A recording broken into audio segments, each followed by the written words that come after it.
That's fine. That wasn't leisurely enough. Right, we need this results thing. The CIS has gone off as well, by the way, just to warn you. That's timing, I think. I can... Talk to me, Louise.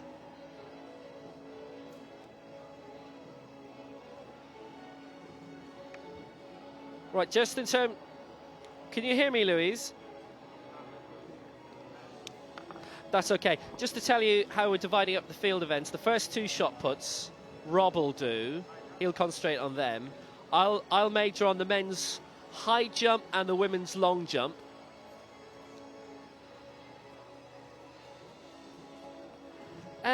Yeah, give us a nod of. Yep. Is there anyone you can speak to about this? Yeah.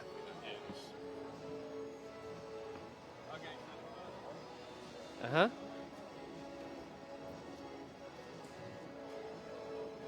Uh-huh. Uh-huh.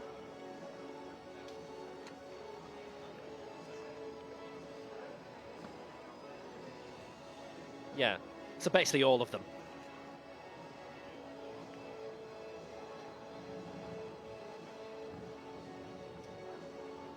Mm-hmm.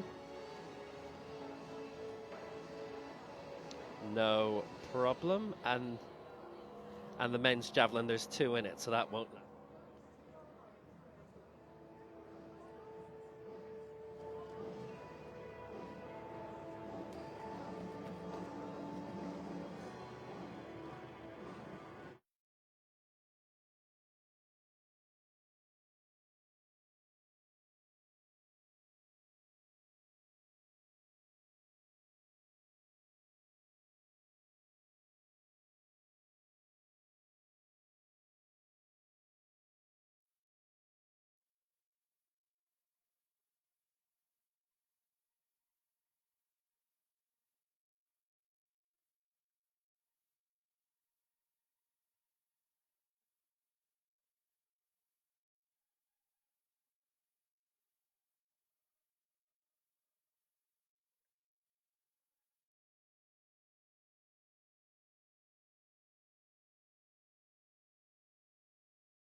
Welcome to Grosseto in Italy for the 2016 IPC Athletics European Championships, the 5th edition of these games, the last major event in this sport ahead of the Paralympic Games in Rio in September. Good morning from Will Downing and Rob Walker. Great conditions here, which quite welcome really, considering the bad weather we had 2 days ago. That's abated for now. Temperature in the 20s, and we're looking forward to some really good action today, Rob. Yes, good morning, Will. This is a really important championship for those hoping to lay down a marker and in some cases actually qualify for the Rio Paralympics scheduled to start early in September. Of course, in some events, we're missing the very leading contenders, no North or South Americans, and of course, no representation from Australasia, but nonetheless, we have some world-class performers here, and thank goodness we've moved away from the deluge that came down on Thursday evening. The organisers have done a brilliant job cleaning up the track, and we are poised and ready for the best part of a week's world-class action. I'm really looking forward to some of the finals coming up later today in particular. Weather has really improved drastically. 21 Celsius, will get hotter later in the day towards the mid-20s. We're 2 hours north of Rome, or in some circumstances 5.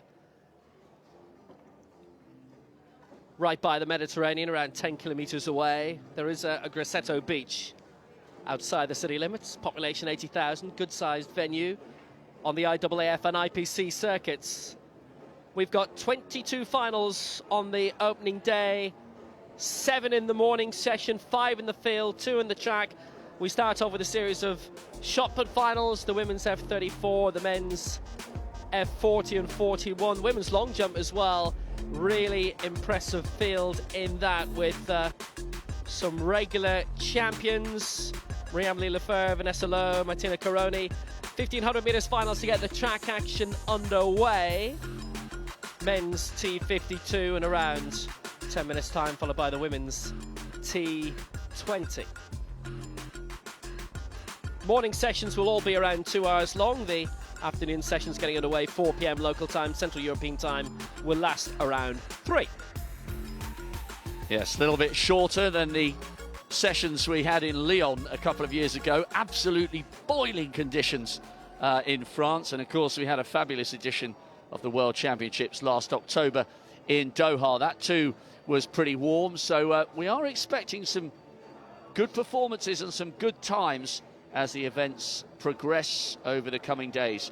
So we start off with the women's F34 shot put. This is for athletes with cerebral palsy. Good competition here. Lucia Kornobis of Poland, bronze medalist in Doha last year in the shot put, got a silver back in the European Championships. Great edition in Swansea, mixed weather there. Heikkinen of Finland, she was only 6th in Doha, just missed a medal in the Euros a couple of years ago. Frances Herman, a bronze in the javelin in Doha, so some really good competitors here. And very important, actually, that they stay as far out of the sun as possible. They are going to be out there competing for a little while. They need to make sure they stay nice and cool and well hydrated before the action gets underway. So this is a straight final. So the Polish athlete, Lucina Kornobis of Poland, silver in the shot and the javelin in Swansea. 6.99, that's Elena Orlova, 21-year-old Russian competitor. Just a reminder, this is for athletes with cerebral palsy. So the first gold of the Games. The battle for the titles underway in earnest. The weather's improved. They've done a really good job, the organisers here. We're very much looking forward to this, the first of many battles for the European title here in Grosseto. So, bronze medalist in Doha last year in the shot put.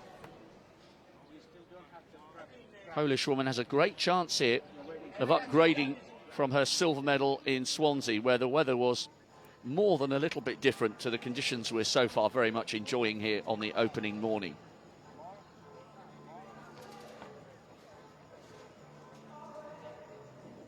Got some great track action coming up for you as well. A couple of very interesting 1500s.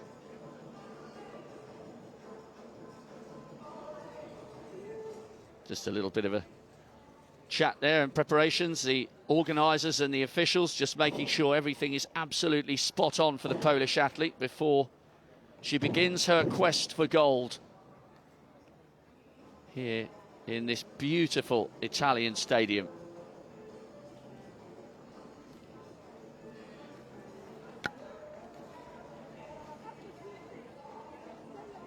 Just making absolutely sure that the throwing chair and the throwing position is absolutely ready to go.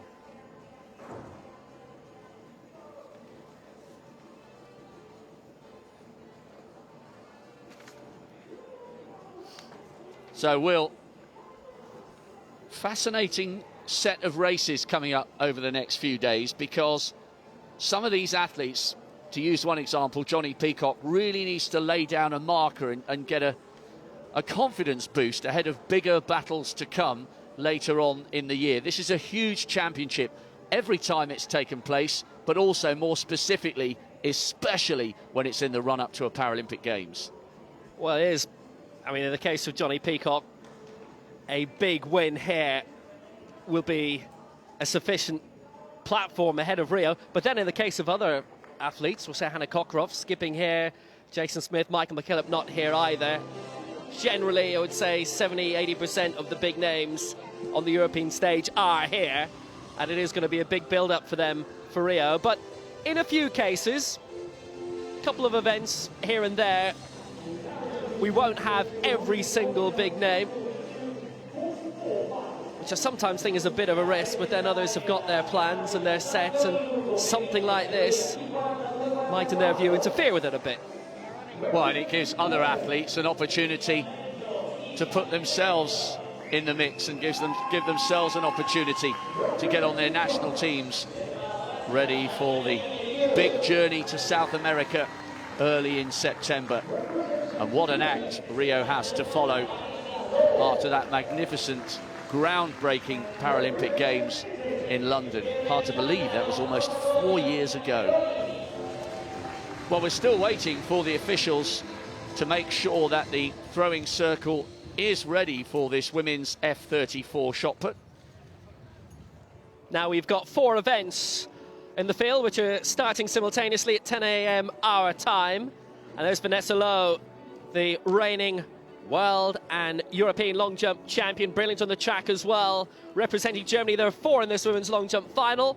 Olivia de Klerk of Belgium from Ghent. She finished 7th in the World Championship final in Doha last October. Marie-Amélie Lefeur, who in a different class, the T44, is the reigning world champion. Martina Coroni, also of Italy, expected to do very well here. Gold in the 100 meters in the last 2 World Championships and the Europeans as well. Here's the full start list. As you'll see, Marie-Amélie Lefeur, the only T44 in this multi-category event, T42 to 44. These are the leg amputee categories. Most of you will already know what the various class numbers mean, but we'll explain from time to time for those of you who are joining us perhaps for the first time. Because as you and I will have found, particularly from London in the last 4 years, the interest in para sport has absolutely exploded, Rob. Yeah, well, it was groundbreaking. I mean, whoever would have thought that you would have had 80,000 people in a stadium for a morning session in qualification for a Paralympic session of athletics? It was absolutely incredible. And deservedly so, these athletes now being regarded in equal measure alongside their able-bodied counterparts. Meanwhile, this fascinating long jump is about to begin. Here we go, Olivia de Klerk of Belgium. This should go down to a points event, by the way, because it's multi-category, so Olivia de Klerk should be expecting about 3 meters, and that's what she's got. So the first final on the track of this week in Grosseto. It's the men's 1500 metres T52. It's one of the 4 wheelchair categories in the T50s. Thomas Gerspickler of Austria, Artem Shishkovsky of Russia. It's a race directly for the gold, 2 in this final, which means just the gold being awarded in this. Artem Shishkovsky, silver in the Europeans 2 years ago, in Swansea bronze in the 4 and the 15, and Gerspickler representing Austria, but with the orange. Gold in the last Europeans in the 15 and the 400 metres. That was in Swansea 2 years ago.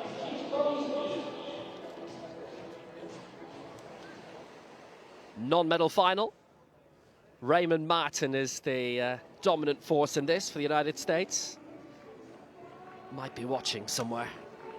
But Gerspickler very successful down through the years since he won a bronze in the marathon in 2000.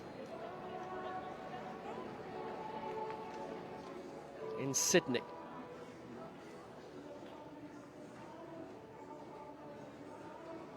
Gerspickler, reigning champion at this in the European Championships, having taken victory in Swansea 2 years ago, but also won this in Athens at the Paralympic Games there, and won the marathon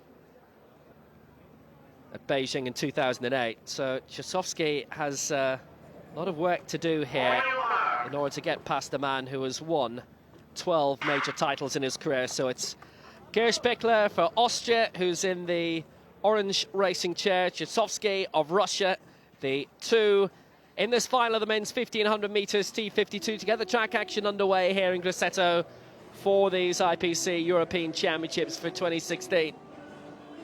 It'll be quite tight, we'd expect, for the first couple of laps with just the 2 in this final, and it may be a case of one letting the other through, but then expect the serious racing to start with a lap or 2 to go. But at the moment, Gerspickler is happy to be out in front, Rob, and maintaining his advantage in this opening lap. Yes, and this is another example of where a good performance here would just maybe, it's not going to make Raymond Martin nervous, but it'll certainly make him sit up and take notice. Raymond Martin, the star of the American team, well, one of them in this T52 category. Gerspickler quite happy to set the pace at the front with Shishkovsky just behind him. This could get very, very tactical. Gerspickler, as you were saying, Will, has been around for such a long time. World champion in 2002, silver medalist over the 1500 metres in both Christchurch in 2011 and in 2013 in Lyon. Paralympic champion over this distance way back when in Athens. Well, back then, Shishkovsky wasn't even campaigning. He's in a wheelchair as a result of a car crash in 2009. So he's quite early on in his racing career. Looks pretty comfortable in second place at the moment. Picked up a bronze in this 1500 metres back in Swansea and got a bronze in the 400 as well. So the Russian does have a reasonable turn of speed in the closing stages, but this is all at a canter for both of them. Gerspickler looks so easy here as he comes around with 2 laps to go. Yeah, it's been a relatively sedate pace early on, as you might pretty much expect, but Gerspickler hasn't really let Shishkovsky through at all yet in this final. He's maintained a really solid gap. You can see just the contrast in styles. Shishkovsky is really thundering along. Gerspickler in the lead is trotting along at a canter at the moment. 2:12 they went through the 800 metre mark, still 700 to go. Gerspickler has medalled at pretty much every major championship since Sydney 2000. 12 major international titles to his name, and that's just Paralympic Games, World Championships and Europeans. He's won a very impressive 23 medals in this category in the past, and you'd very much have him as being the winner here, because Shishkovsky is putting a huge amount into this, and he's staying in second place all the way through. They are both T52s, which will be the third powerful, if you like, of the T50 wheelchair races, T54 being the strongest, Tatiana McFadden, and so on, which provides us with the fastest wheelchair racing. So here we go, the bell is on the way. They'll go through in around 3:06, and it's still Gerspickler in the lead ahead of Trzaskowski and looking quite comfortable with it. Well, he's almost been toying with the Russian, you suspect, and now he begins to move those arms. You can see the speed with which he's turning over the wheel of this high-class chair, and now he is pulling away as he threatened to do all the way through. As far as he was concerned, he was just glancing over his shoulder every now and again. Nothing more than a 200-metre sprint at the end of a very, very light training session. The Austrian showing his class here. Yeah, I think Gers Bickler has probably been very, very fair, allowing Trzaskowski to travel with him for the first 2 3/4 laps, but then with the bell away, he went par, and Gers Bickler is going to cross the line first in the opening final, the opening chunk event of Grosseto 2016, and Gers Bickler crosses, takes the victory in around 4:05, the clock not stopping. It was moderately successful time. It's been a very successful morning for Gers Bickler, though. He takes the victory. Trzaskowski coming through in second place in 4:20.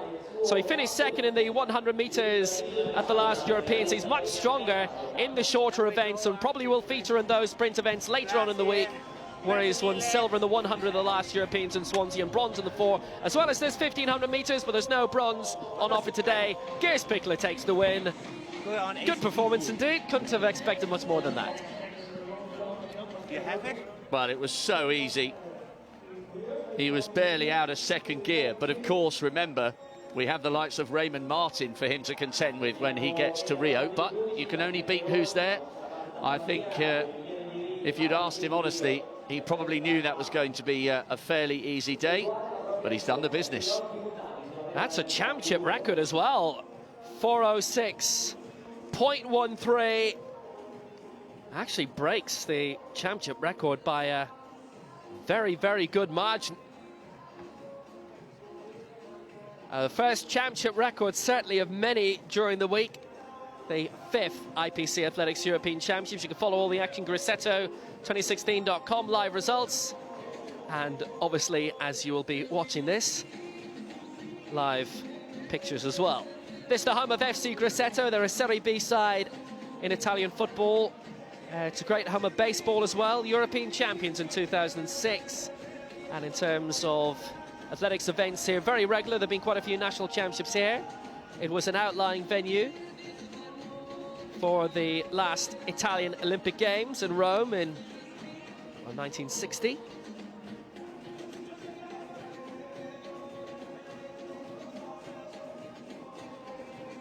Regular Italian championships here on the IAAF circuit.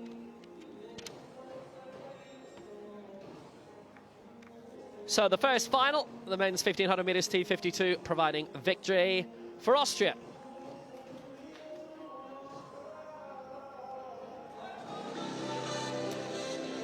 So this should be a rather more competitive 1500 metres.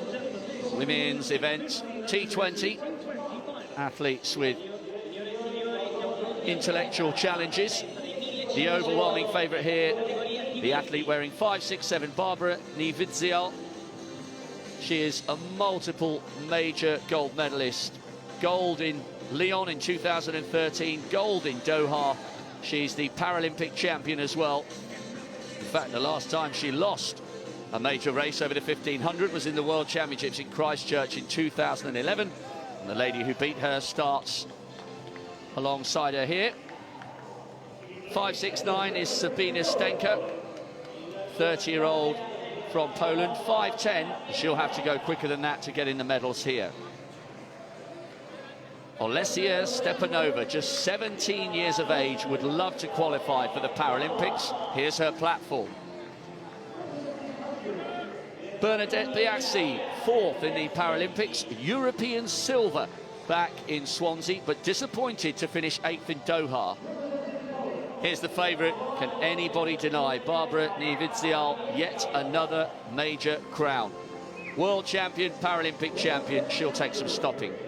Ilona Biassi, one of the other Hungarian twins, bronze in the Paralympics. She's the defending European champion. Maria Kotkova, silver medalist last year in Doha over the 800 metres, so she's got some decent speed. And on the inside, Arleta Melok, Polish athlete, who's the last woman to beat Niewidzial. That was in the World Championship final in Christchurch. So, unlike the previous 1500, which was a non-medal event, there will be a gold, silver and bronze here. The question in this race, can anybody stop Barbara Niewidzial from reigning supreme once again? She'll be wearing 5, 6, 7, starts in the middle of the field. So Niewidzial, one of the stars of the Polish Paralympic squad. She was contemplating retirement, actually. She's in 3rd place at the moment, now being passed on the outside by Stepanova. She was contemplating retirement in London, but found the atmosphere so enlivening, she decided to go on another 4-year cycle. So we may perhaps be seeing the last of her on the global scene over the next few months. But the question here, Will, can they do anything to deny her? I'm not sure they can, unless she suddenly has a real downturn in form. Niewidzial is the class here, and she's quite happy to sit in the pack with the Hungarian twins 1st and 2nd. Well, she definitely is. Niewidzial, real class in this field. They all know each other very well because they regularly compete against each other in the 3 or 4 events on the track that we have in T20 these days. The Biaxi twins normally go out strongly at the start, and that's been the case again here. Ilona 4:02, Bernadette 4:01. And just to come in there, Will, unfortunately for the other Polish athletes, Sabina Stenka has stepped off the track. The 30-year-old decided she's had enough. Doesn't look injured, doesn't seem as though she's carrying any niggle. So anyway, one more has fallen by the wayside as the field now begins to split. That's a real shame as well, Rob. It's her first major championship, so therefore her first major championship race, and the 30-year-old stepping off the track. It means Poland can't do the clean sweep of medals here, but it's still Hungary 1 and 2, Biaxi 1 and 2, Niewidzial and Melok regularly joust against each other. It's normally Niewidzial 1 and Melok 2, but the main 5, 6 athletes in this have regularly competed against each other since the T20 category came back under the IPC banner back in 2011 in the Christchurch World Championships, and it means that they're competing against each other at major championship level once or twice every year. Normally it ends up in Niewidzial winning. Now this is interesting. The defending European champion Ilona Biaxi, she leads, but look at the 2 Polish athletes on her shoulder. Niewidzial is in 2nd place. And Melok, who beat her compatriot to the world title in Christchurch 5 years ago, is in 3rd. So the big names are all beginning to gather, and Niewidzial looks so comfortable in 2nd place at the moment. It would be interesting from a neutral's perspective if she was put under pressure towards the back end of this race, but at the moment she's exactly where she needs to be in order to go for a big last lap and lay down a marker ahead of defending her title in Rio. Good effort here, though, from Ilona Biaxi, who got a bronze behind Niewidzial in the Paralympics 4 years ago. She is the defending European champion, and she's not prepared to relinquish her title too easily here. She's really going for this and turning it into a decent race. Her sister just behind the 2 Polish athletes in 4th. Well, look at this, wide on the outside. It's Bernadette Biaxi. Now, I wonder whether she may have gone a little bit too early. It's the Hungarian twins in 1st and 2nd. Niewidzial in 3rd, and now coming up on the outside is Melok. Nothing to choose between the leading 4 as they take through the bell. About 350 metres to go now. The 2 Hungarians, the 2 Russian athletes, and actually they're running so close together, they just need to watch to make sure that they don't clip each other's heels here. So Ilona Biaxi now regains the lead. She is the defending European champion, but look at Niewidzial coming wide on the outside. She now moves up into 2nd place, and she looks good here. 200 metres to go. The world champion, the Paralympic champion, is away. Ilona Biaxi is doing everything she can to hold on, and she hasn't become completely detached in 2nd place. But she's looking as though she's the only one who might be able to challenge Niewidzial. But the Polish athlete looks so strong here. A great run by the Hungarian in 2nd place. But Nividzial, the knees are high, the cadence is good. She glances over her shoulder, and it is yet another major championship gold medal. Nividzial is the European champion. Ilona Biaxi takes silver, a great attempt to defend her title. And Arleta Meluk takes the bronze, with the other sister from Hungary coming home in 4th place. Good race, they did their best, but there was nothing stopping Barbara Nividzial adding the European title to her world and Paralympic crowns. It was brilliant running, and Nividzial taking it in the final 200, 4:34.63, the winning time. At one stage, it looked as if it might be the Biaxi's gold and silver again, as it was in Swansea 2 years ago when Nividzial and Meluk were not in that race and weren't at the Games, but it was a sensational final lap, and what a brilliant piece of pouncing by Nividzial as well, as she is prone to do. Well, by this stage, she was away and clear. She just smoothly moved through the gears on the back straight, and when she hit the front, Ilona Biaxi did her best to stay with her, but Barbara Nividzial will start in Rio as the overwhelming favourite to defend her gold medal. All that from an athlete who thought about giving up after London. Rio could be a wonderful way to finally round off a brilliant career. That top 4, though, absolutely brilliantly matched. Yeah, really good race. So Nividzial takes the gold. I thought Ilona Biaxi ran an excellent race in 2nd place. Meluk finished in 3rd.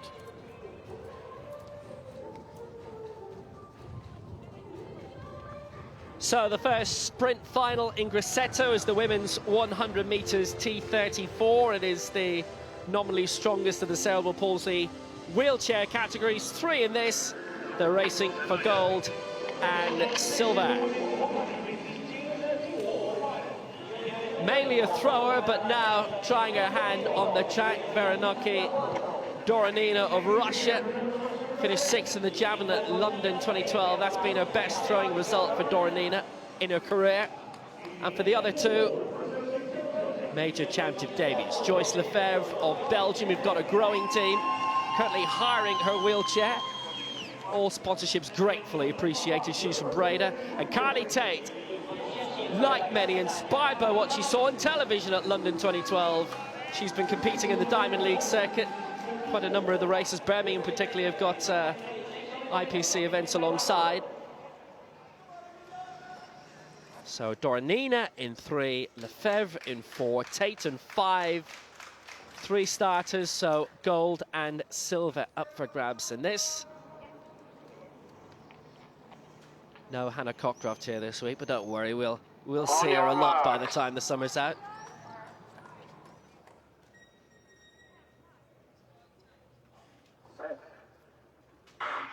And away they go. Doronina 3, Lefebvre 4, and Tate in 5. And a very good start by Doronina. Well, she's got strong arms. We've seen that with the throwing results down through the years. She's actually started brilliantly here. She's pulling away from Tate of Great Britain in 2nd place. It's Doronina who's going to come through and will be European champion. Doronina wins it for Russia. Tate in 2nd place for Britain. And Lefebvre in 3rd for Belgium. What a brilliant result for Veronika Doronina of Russia. Takes a brilliant victory to go with all those throwing results. She's never won a championship throwing event. She's never won a medal in it. And she comes to the track, her track debut at a championship, and she takes the gold. Yeah, really good performance there from Doronina. 6th in the javelin in London and 9th in the shot put. But we do need to remember she's still only 20. And my word, I think the decision to switch to the track has been a good one, although we do need to bear in mind there's no Hannah Cockcroft and no Shelby Watson in this one. There she is on the right of picture. A little bit of work to do on the technique. That front wheel keeps coming off the ground, as indeed it did from Carly Tate. Good 2nd place for the Stockport Harrier, coached by Rick Hoskins. She's taken a 1-year sabbatical, the Briton, to focus on her campaign to get in amongst the mix come Rio. But the young Russian has struck gold for her country here. And the former field event specialist shows that there may be a big future for her on the track. That's quite a turn up for the books. Dora Nina, absolutely superb. She got off to a brilliant start, and it will happen invariably that athletes will be switched around a couple of events just to try things out. That couldn't have got any better. It was a fantastic performance by Dora Nina. Brilliant start, and the middle section not bad either. She was improving the advantage over Tate all the time. And Veronika Dora Nina, the 20-year-old, takes the gold in the women's 100 metres.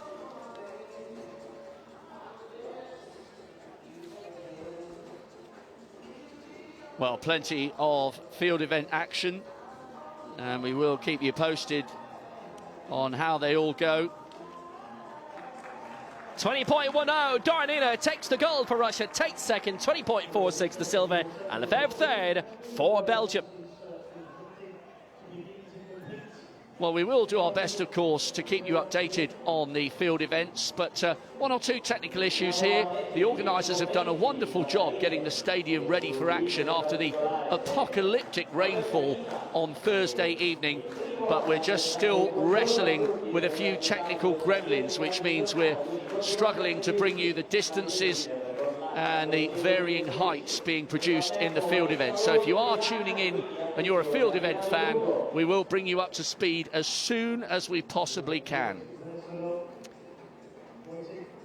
Shot put action, the F34, that's for athletes with cerebral palsy.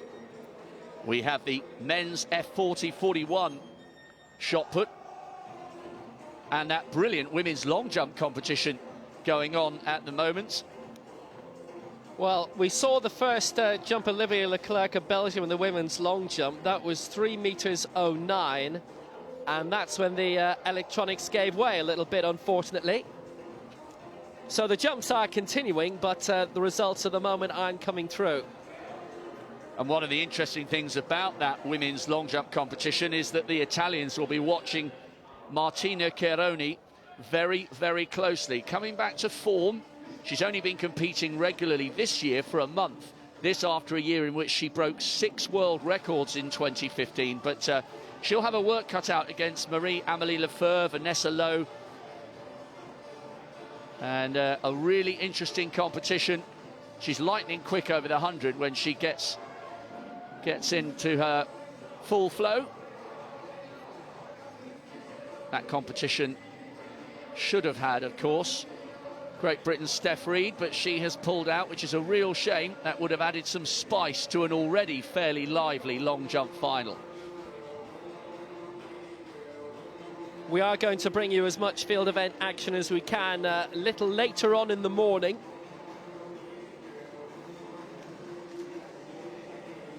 We have 2 shot put finals on at the moment. The men's F40 and 41 there for athletes of short stature. The women's shot put F34, which is a seated cerebral palsy event. Men's high jump T12, that's getting heated. We should be able to see quite a bit of that later. That's T12, that's medium visual impairment. And also the women's long jump, as you've already seen. The leg amputee category is T42 to 44. Don't worry if you're not seeing much at the moment. It's all being recorded. You'll get all of the best. Women's shot put action coming up a little later this morning. F53, 54 wheelchair events, and men's javelin F11 also. Total visual impairment. Yes, we've enjoyed a couple of 1500s, but we are laced with world-class sprinting action, not just today, but throughout the rest of the competition. And we now turn our attention to the men's 100 metres T11 semi-finals. T11 athletes who are the equivalent or very near to completely blind. Only 3 in each of the semis. There are 2. So, Paralympic Games of Spain in 5 and Koptev on the outside will be the men to watch. Koptev's the defending champion. Paralympic Games has enjoyed great relay success over the years, accompanied by the guide athletes. There is Paralympic Games, European bronze medalist in Swansea in rather blustery conditions, 6th in the final last year in Doha. And then on the outside, the muscly, powerful-looking figure, big shoulders, Andrei Koptev, the defending champion. He was a torchbearer in the relay leading up to the Sochi Winter Paralympic Games. And the athlete we haven't mentioned is Haim Solomvich on the inside in 3, representing Israel. So, Pareo Marza in 5, and Andrei Koptev of Russia in 7. Only the winner is guaranteed to advance into the final, plus 2 fastest losers across both semis. So it is fairly generous qualification here. And certainly the guides, Timotei Stewart-Ortiz for the Spaniard, and Sergei Petrichenko of Russia will be calling instructions to their athletes. And it's one of the ultimate examples of teamwork. Events like this, T12s are athletes with a little bit more sight, and they have the option of running with guides. But T11, the guides are absolutely essential. And this teamwork is fascinating to see, especially in the 100 meters where they're under intense pressure. Communication is absolutely vital. Solomvich of Israel in 3, Pareo Marza in 5 for Spain, and Koptev, the Russian defending champion, on the outside in 7. There's a hug between Pareo Marza and Stewart-Ortiz.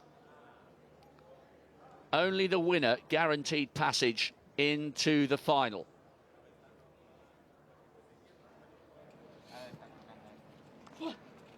Petrichenko just making sure that Koptev's hand is perfectly positioned on the line.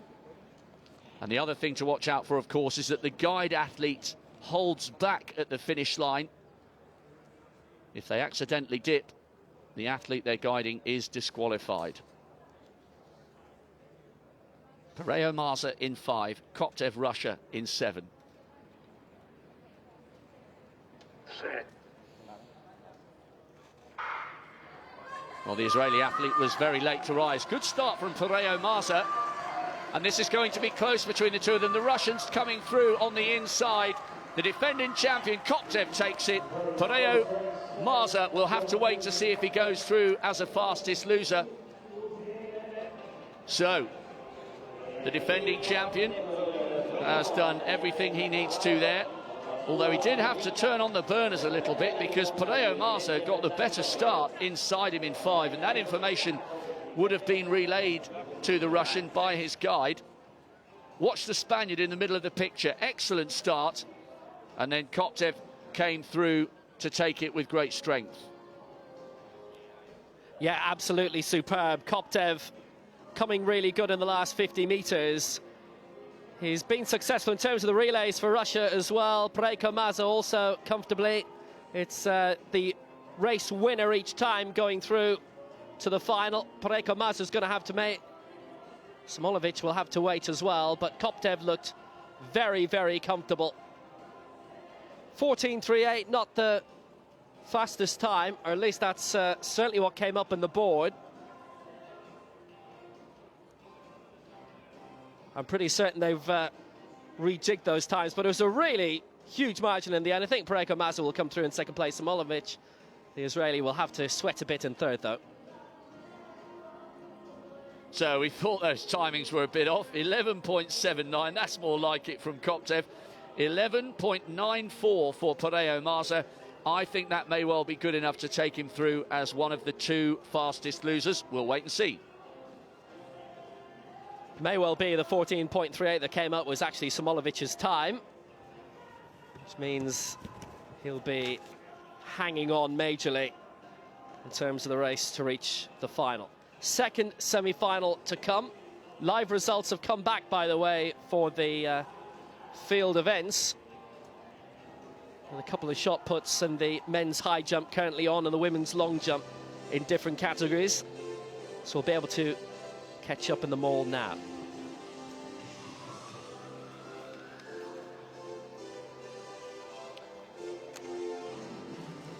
So here's the shot put action. Great that we can get to some of these field events. 5.54 is Bartosz Zakowski, defending European champion, world champion, just missed a medal in the Paralympic Games back in 2012. Turning out to be, or could turn out to be, a very good day for the Polish athletes after Barbara Niewiczial has taken gold in the women's T20 1500 metres. Tchaikovsky, the Polish world champion, putting in a good marker there. 12.72 in the first round for the defending champion.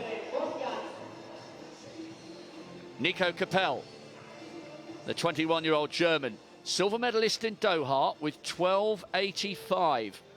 Now, he's seen that Tchaikovsky has put down a decent effort in the first round. What can the German do here to match him?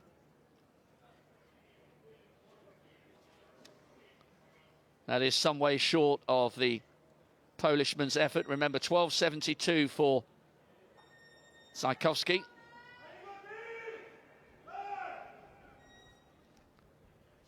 Over 11 metres. Just see what he gets here. Oh, 13.12. Wow. A great effort there for the German. Perhaps I did him a disservice.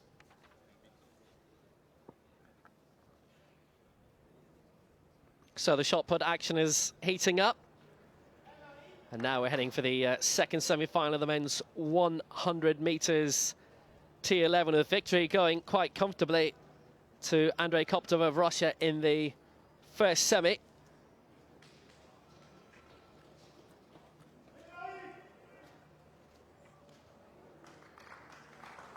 So three go in this. Pablo Quintero Lopez for Spain. Timothy Adolphe of France, bronze in the World Championships last year. The reigning European 200 and 400 champion, finished fourth in this 100 metres 2 years ago in Swansea. And Javier Porras of Spain, it being T11, they all mandatorily have guides. Timothy Adolphe, who has won bronze at the last two World Championships, 3 medals in Swansea 2 years ago, 2 golds, and then a silver in the relay based in Paris, the Paris Université Club, his guide being Gautier Simonet. Alongside in lane 7 for Spain, Xavier Porras, bronze in the long jump, very successful in the jumping competitions, the former world champion in the triple jump back in 2006. Subsequently won a bronze in Beijing in 2008.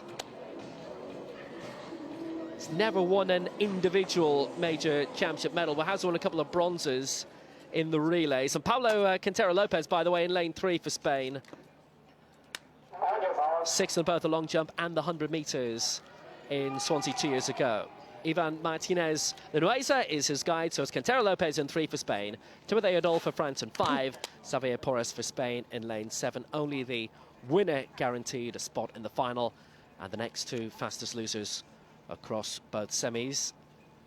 Martin Pareco-Maz in a very strong position as a result of being so close to Andrei Koptov of Russia in the opening semi-final.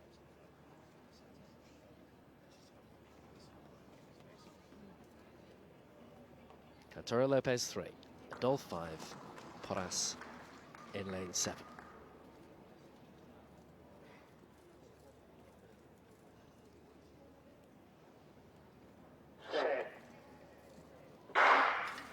Away first time, very good start in 3 by Quintero Lopez with his guide Martinez Luresa, but here comes Timothy Adolphe, the European record holder, and he's gliding through.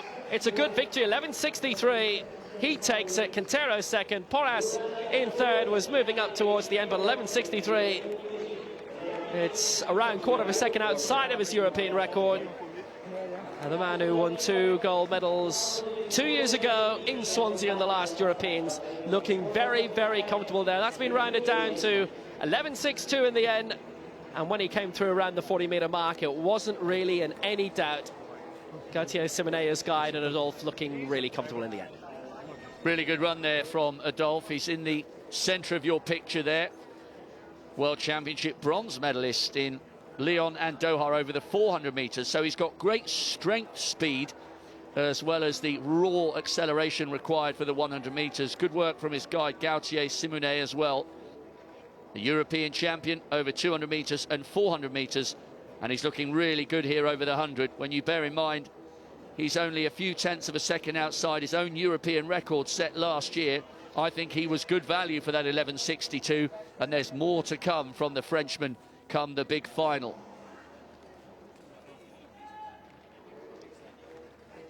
Two impressive victories in the semi-finals, well under 12 seconds.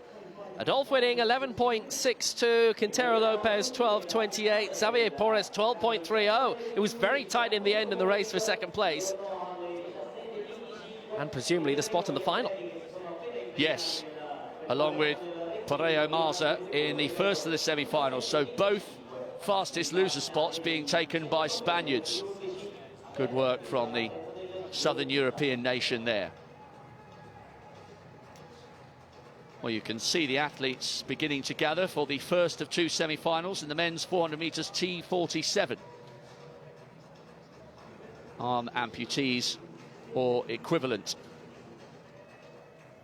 But we have got a very, very tasty long jump competition for you. Remember, Martina Cheroni bidding to become Italy's first medalist here in Grosseto, but she is coming back from injury, and she's not the only one competing. Marie-Amélie Lefeur, a multi-gold medalist across Europeans, World Championships and Paralympic Games. Lo, Cheroni, Lefeur, all jousting for the gold hair. Brilliant on the track, Marie-Amélie Lefeur, the 400 metres world champion, and the long jump at T44. She's the only T44 in this, and as a result, it is a points category. A la the decathlon and heptathlon, every distance is coming to points. 5:46, and that's 959 points. Vanessa Loh of Germany at T42, the reigning world long jump champion, reigning European champion as well. A solid effort. Again, that's shy of 5 meters, but being a different category to Lefeur, it doesn't have to be as long. The points are weighted differently. She had her prosthetic taken while competing in the United States in the past month, but thankfully within 24 hours was returned. They're not cheap, as you can imagine. She'd already started some crowdfunding to stump up the money for a new prosthetic. That's a good attempt. That's the lead. 4:71, she's in the lead. Great competition continuing in that women's long jump. We will keep you posted. Meanwhile, we turn our attention to the first of two semi-finals in the men's 400 metres T47. Alexei Kotlov is the defending European champion. He starts in lane 5. Word as well for Riccardo Bagheni of Italy. Starts on the inside in lane 3. He's only 15 years of age. Meanwhile, 6:39, this is Alexei Kotlov, the defending champion. Went out in the first round of the Paralympics 4 years ago in London, but he's a much better athlete than that now. Picked up a bronze in the World Championships last year in Doha. This is the 21-year-old Lithuanian student, Adrius Alsbagas. He's at Technical College. Good athlete, but he knows he's going to be put under pressure very early on by the Russian inside him. Akal of Turkey starts on the outside. Potocznik of Austria in 4, and the 15-year-old Italian Bagheni on the inside in 3. But this should be fairly steady qualification for the defending champion Alexei Kotlov, the Russian, who starts in 5. Generous qualification here. It's the first 3 athletes plus 2 fastest losers across the 2 semi-finals who will make it into the big showdown. On your marks. Kotlov, the 22-year-old defending champion. Great victory for him in Swansea. The sport has moved on since then, and so, he hopes, has he. First semi-final, men's 400 metres T47.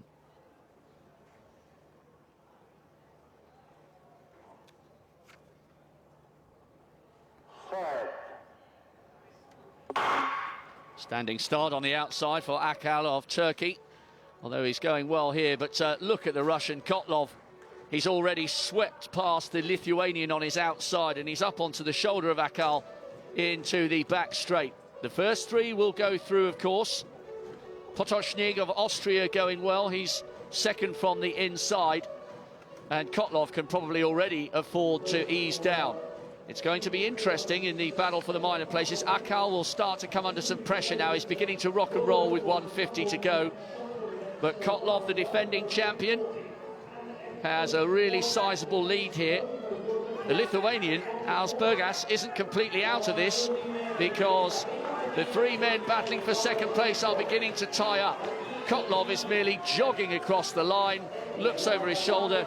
Albergas comes through for second place, with Potocznik just in third. Those are the three automatic qualifiers for this final. But the headline from that is Alexei Kotlov put the burners on for the first 150, and then he hit cruise control. He's in fine form as he bids to make it 2 European titles in a row. He just wasn't tested at all, Kotlov. You might say that was decided pretty much just after the gun. The rest were just fighting for the minor position. It is the first three who go through. Nothing necessarily apart from a slightly better lane draw for winning the race and getting a better time, but he was absolutely exemplary from the start, and then just put the brakes on in the last 50, really. Strolled over the line. Potocznik taking third place for Austria, and in doing that in third, by the way, he's about 2.5 seconds down. Alsbergas of Lithuania in second place, but there's no doubt about who was going to win that pretty much from, what, 20-30 meters out when he started taking over the stagger, and so many athletes alongside him. Yeah, very good run from the Russian. Confirmation he takes it almost 2 seconds adrift. Alsbergas, a lifetime best. Great run from him, just shading Potocznik of Austria. Akal will have to wait to see if that's fast enough to go through as one of the losers.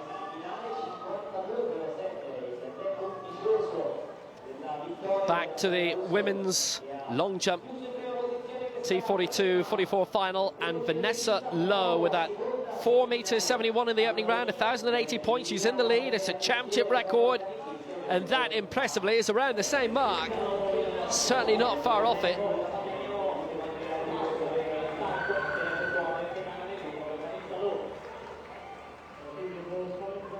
A lead of around 100 points on the rest, and that 4.62 meters, 9 centimeters and 20 points off her opening attempt to 4.71.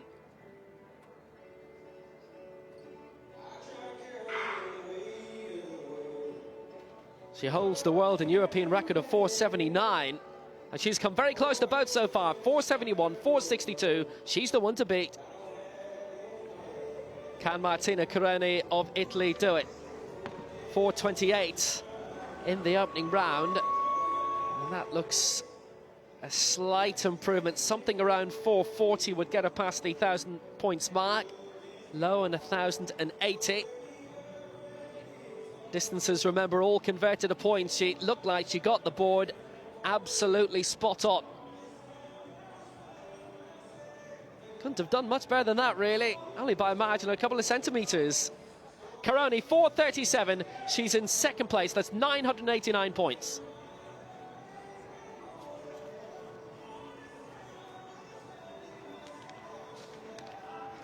So Lowe leading at the moment in that women's long jump final in the 42 to 44 categories. Caroni in second place for Italy. Riamli Lafeur is third at the moment, only a few points behind Caroni, but more than a metre further on. Olivia Leclerc down in fourth place. But she has had a personal best. We saw that earlier in the opening round, and it looks like fourth place for her. But Lowe, Caroni and Lafeur jousting for the medals right now. Flags just beginning to flutter with a little bit more strength than we had at the start of the morning. It's come over a little bit cloudy. We're hoping that's only a temporary reduction in sunshine. We started off with beautiful clear skies first thing this morning. We have had a couple of blustery days in the lead up to this European Championships. Forecast is pretty good for the next few days, and we've got world-class action coming all the way through this great week of athletics. And here's semi-final 2 of the men's 400 metres T47. Among the key names here, Gunther Matzinger of Austria, who also competes in the IAAF circuit, the world champion from Lyon in 2013, and the reigning Paralympic Games champion over 400 and 800 from London 2012, Adonis Oresti of Cyprus, winning gold in the 2 and the 4 in Christchurch in 2011. This is Matzinger. Now, as you'll see, his right arm is the prosthetic, and he was running for Austria in the European Games. That's on the IAAF, the European Athletics circuit, last year, and obviously carrying the baton in his left hand. He locked it across the arm of another athlete who had it more naturally in his right, dropped the baton, and Austria, who were in gold medal position in what was the European Team Championships as well, the 4th division of that, they finished a half point behind Slovakia, ended up getting the silver. But then a positive dope test involving Azerbaijan a few months later, positions were reversed and they got the gold anyway. There was some drama in the life of Matzinger. I would imagine in that situation, and not being Slovakia's fault, they were allowed to personally keep the goals, and Austria were given a new set. So Mazzetti of Italy in 3 in his first major championship, Yilmaz of Turkey in 4, Oresti of Cyprus in 5, Matzinger of Austria in 6, and Remy Mazi of Belgium in lane 7. Finished 5th in the 400 metres in Swansea 2 years ago. Now they're going to have to reset this, I'm afraid. Mazzetti, who's in lane 3, still very young at the age of 22, but he had qualified for the last Paralympic Games in London, but picked up an injury in the run-up to the big event and missed it. So the man they called El Bomber hasn't competed in a major championship since, unfortunately. I think that was the Cypriot athlete Oresti, not happy with the positioning of his blocks. He is somewhat of a legend back home, the first Cypriot to win a Paralympic medal. He got silvers back in Beijing over the 200 and 400 metres, using his experience and showing that he wasn't quite ready. He's a previous European champion with this as well, in Stadskanaal in the Netherlands, in this 400 and the 200 back in 2012. No medals for him in Swansea, though. Well, that's a full start. I think that's Matzinger in 6. It did look like it was one of the 2 outside lanes.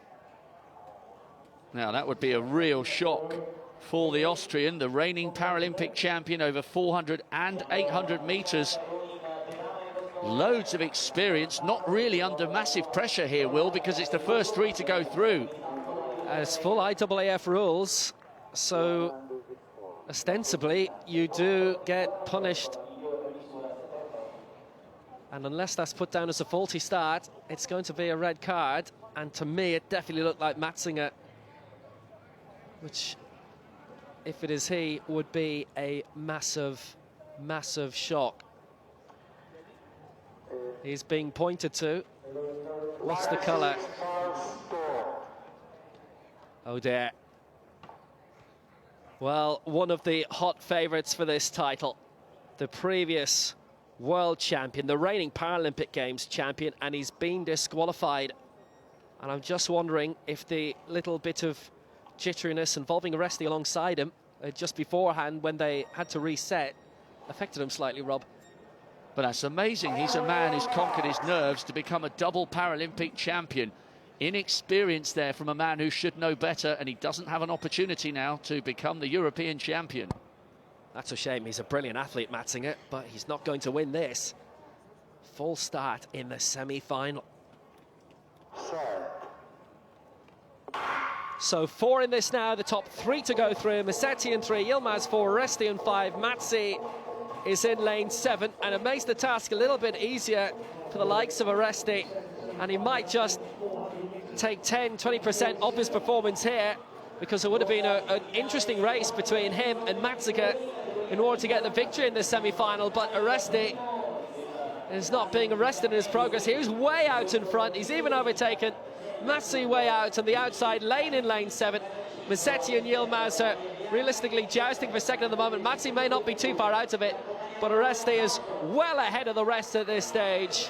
The double champion over 200 and 400 metres in Christchurch of the World Championships in 2011, and he is way clear, and he's going to win this. It doesn't need to be an impressive time. He's got to win this at a real canter. Yilmaz will be in second place for Turkey. Oresti wins it for Cyprus. Yilmaz second for Turkey. And it was really tight for third. Musetti might just have got the nod for Italy. Ahead of Massi of Belgium in fourth place. Very little between third and fourth. Automatically Musetti will go through. Massi will have to wait, but may well have been fast enough. 53.80, Oresti's winning time. Johan, it was a completely different race once Gunther Matzinger was disqualified. Still really amazed by that, because he was brilliant in London 4 years ago. But those are the rules, and he fell foul. And Donis Oresti ran really well there. And I think all 4 of the men from this semi-final will have gone through because of the times in the first of the semi-finals. So you can see Oresti second from the left-hand side there. He went sweeping past Remy Marzi, who, as I said, I think he's gone through as a fastest loser anyway, because it is generous qualification 3+2. So it will be Oresti's job to try and deny the Russian defending champion Kotlov another gold medal. Good performance from the Cypriot, and you suspect he'll need to go faster in the final. So Oresti takes it 53.77. Yilmaz and Musetti both through. Remy Marzi 55.92. Misses out by 400 of a second. He looked to have done everything right in this, but he was edged out in third place. Musetti with 55.89 was 100th of a second slower than the slowest, fastest loser, Bagaini of Italy, in the previous race. And what a story that is for the Italian. He's only 15 years of age, and he's made it through to the European final. Amazing.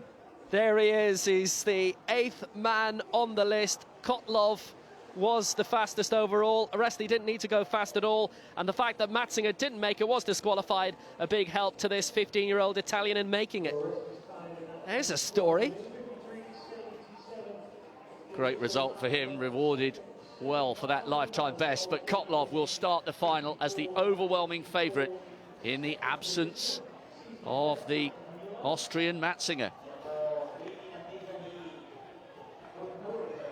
It's live on Italian television, this as well, so for a man still in school, still in the junior cycle in secondary school, Riccardo Bagaini, that is absolutely scintillating.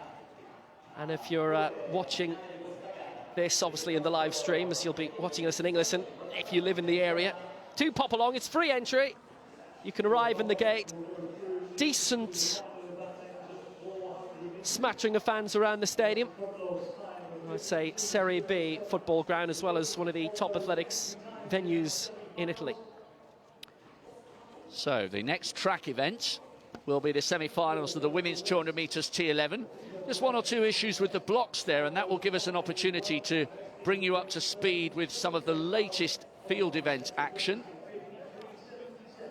And we're going to wind it back to the men's F40, F41 shot put competition. Sarkowski, big time performer, this fella. He's the reigning world champion, he's the defending European champion.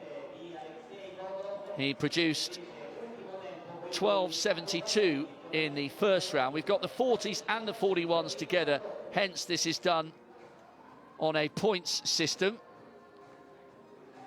13.64, so that will see a significant increase in his points. That will go up to over 1,000, by my reckoning 1,042.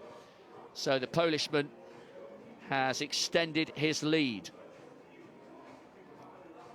So Nico Capel. Here he goes, and he's just seen Sarkowski move ahead with 1,042 points. What can the German World Championship silver medalist do here?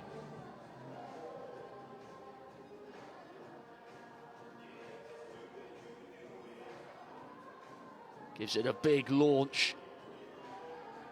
trying to catch up as quickly as possible with these field events. 13:23. So it is an improvement for the German, but not enough to deny Tchaikovsky the #1 spot at the moment. The world champion is in the driving seat for another major gold.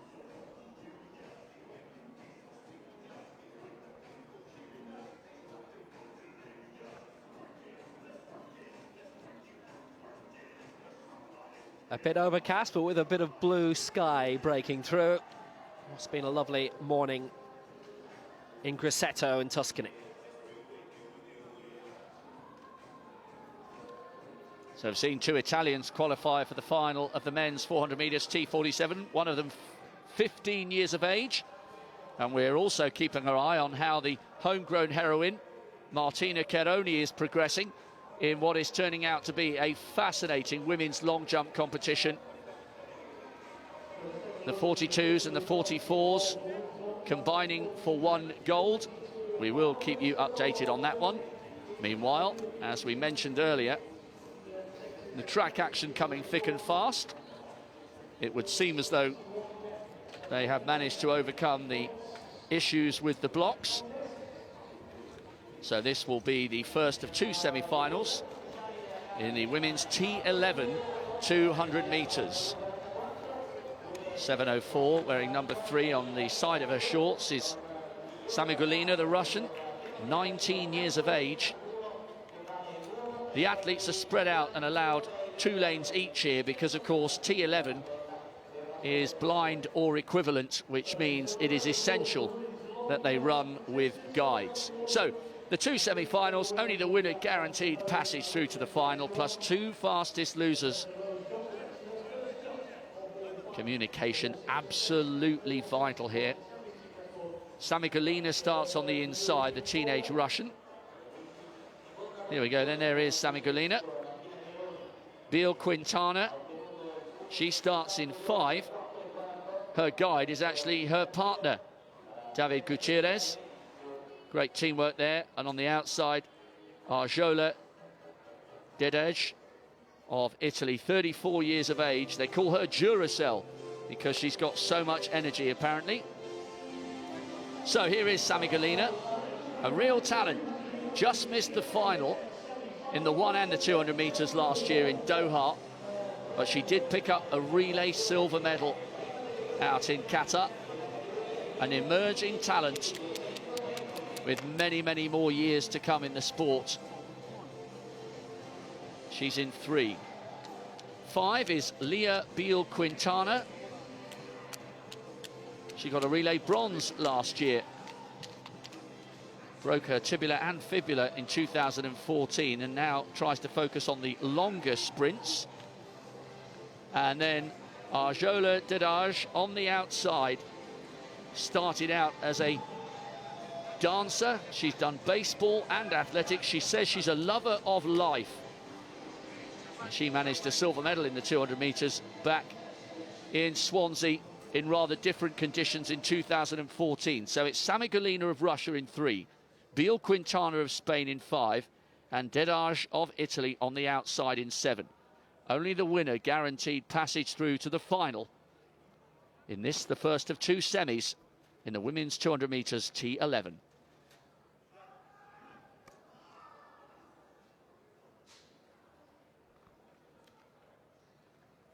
You may witness a bit of a long hold here. They've overcome the blocks problem, but apparently the starting gun's not firing on all cylinders as it should be at the moment. So anxious moments for these athletes. Waiting. This is where the communication becomes so important between athlete and guide. In the case of Biel Quintana and Gutierrez, the Spaniards in 5. Boyfriend and girlfriend as well. So immense levels of understanding between those two. The officials just giving some verbal instructions here and letting the athletes know why there is this delay to proceedings.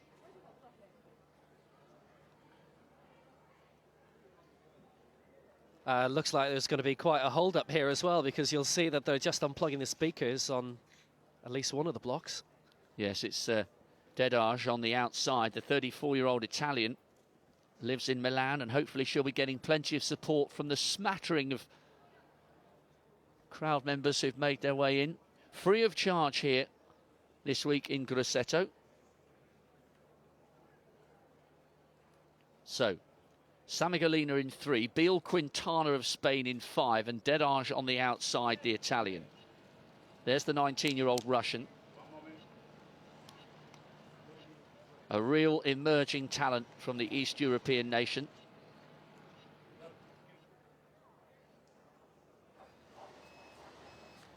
Long delays these for the athletes, really anxious moments, especially for those not quite as experienced as some of the others. On your marks. Here we go at last then, the first semi-final of the women's 200 metres T11. Samigolina of Russia in 3, Beal Quintana of Spain in 5, and Dedage of Italy on the outside in 7. Only the winner guaranteed passage through to the final.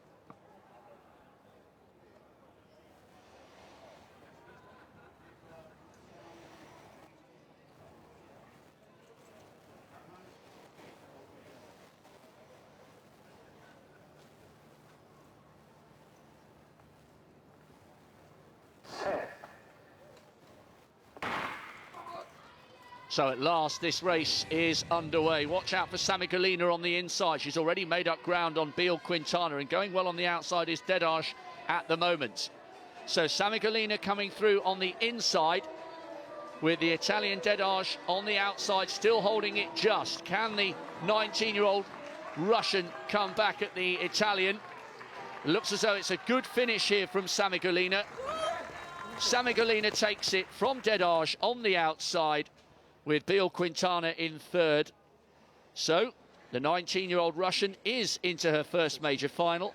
After coming up short in the semis in Doha in the 1 and 200 metres, Dedage will have to wait to see if she goes through as a fastest loser.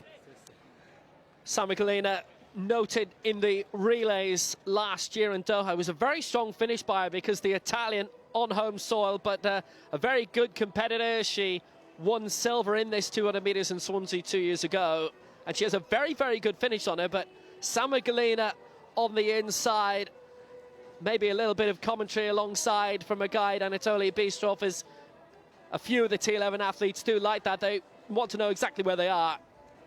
And it's only the winner of this semi-final going through. Samigolina taking it 28-18, unofficial. And Dedage of Italy just a mite behind. So Samigolina qualifies automatically. Dedage will have to wait to see if she goes through as a fastest loser. And it is generous qualification, so the Italian may well make it.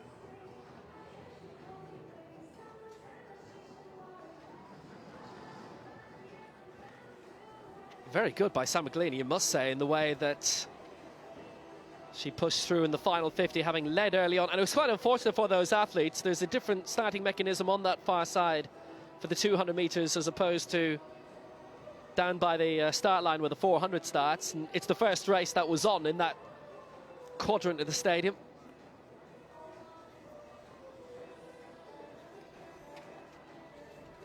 So those gremlins have been ironed out. Semi-final 2 then to come. Teresina Guillermina is the reigning Paralympic champion, but no longer at world level. Ronja Oja going in this for Finland. Her guide is her brother Jesper Victoria Karlsson of Sweden, who's the reigning European long jump champion. Our first major championship in 3 for Joanna Mazur of Poland, going in lane 3.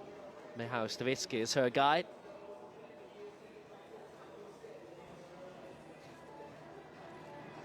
Only the winner and the next 2 fastest losers going through, and at the moment 29.89 from Leah Beal Quintana, Spain. With that, what was a personal best is the target for the rest. So Ronja Oja, who was the flag bearer in Doha at the World Championships for Finland, her brother alongside Jesper, who's a decent athlete in his own right. She got bronze in the 200 metres in Swansea 2 years ago, and the previous Europeans in the Netherlands and Stadskanaal.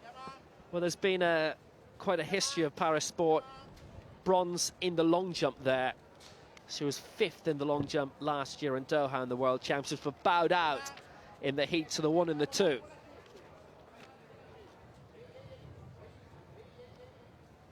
We're told there may be a bit of time actually before this second semi-final gets underway.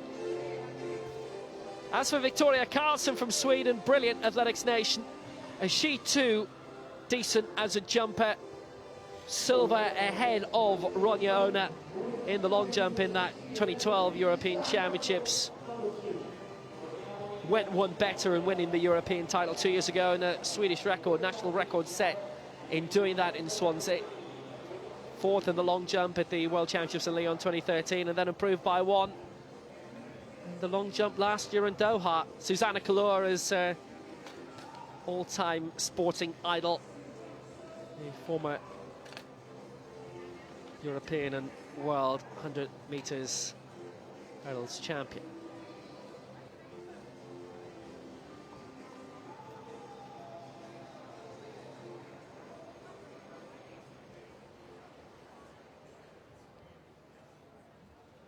Sweden, very strong nation in the IAAF circuit, improving brilliantly in the IPC Athletics circuit too.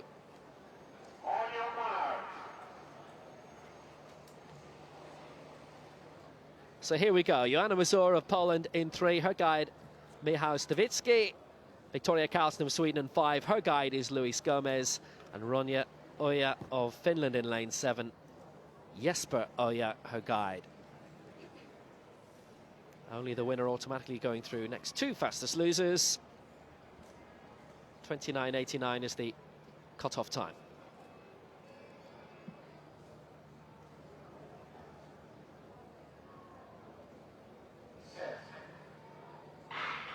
And they are away. Solid start from the Oja siblings on the outside, and Mazur going very well for Poland on the inside in lane 3. Karlsson of Sweden has found herself left behind for the time being.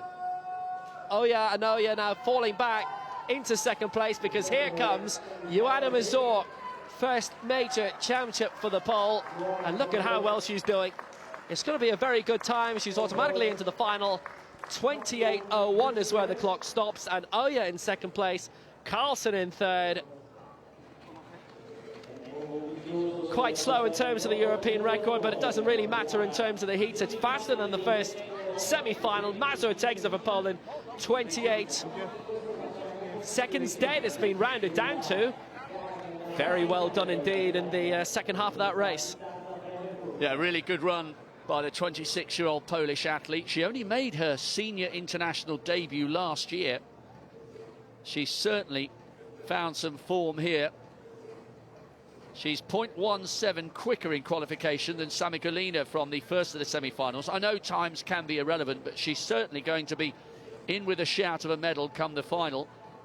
And the Oja brother and sister combination, Ronja and Jesper, going well in second place, but that was a really, really good run for the young Polish woman. Guide Michał Stawicki will be delighted with that. Really good performance. Yeah, 28 seconds dead for Joanna Mazur, and taking the victory, Ronja Oja in second place with a lifetime best 29.19. She's into the final, and so too Ayola Dedai.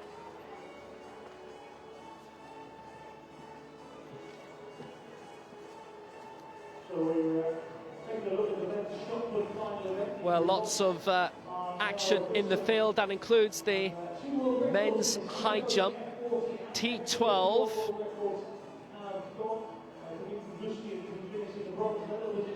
This is for medium visual impairment at T12. 4 in this, so full set of medals being competed for. So, starting off, we're joining it at 1 meter 80. Final attempt for Andrei Shasko. Bronze in Doha in the World Championships back in October, but he finished 6th in Swansea. That was in the long jump from Volgograd. He's finding himself not more successful in terms of the high jump competition, and he's got Claire Shasko. 3rd attempt, he stays in the hunt for medals here. Well, Claire at 180 had struggled at that mark, but he got there in the end. unblemished all the way through prior to that.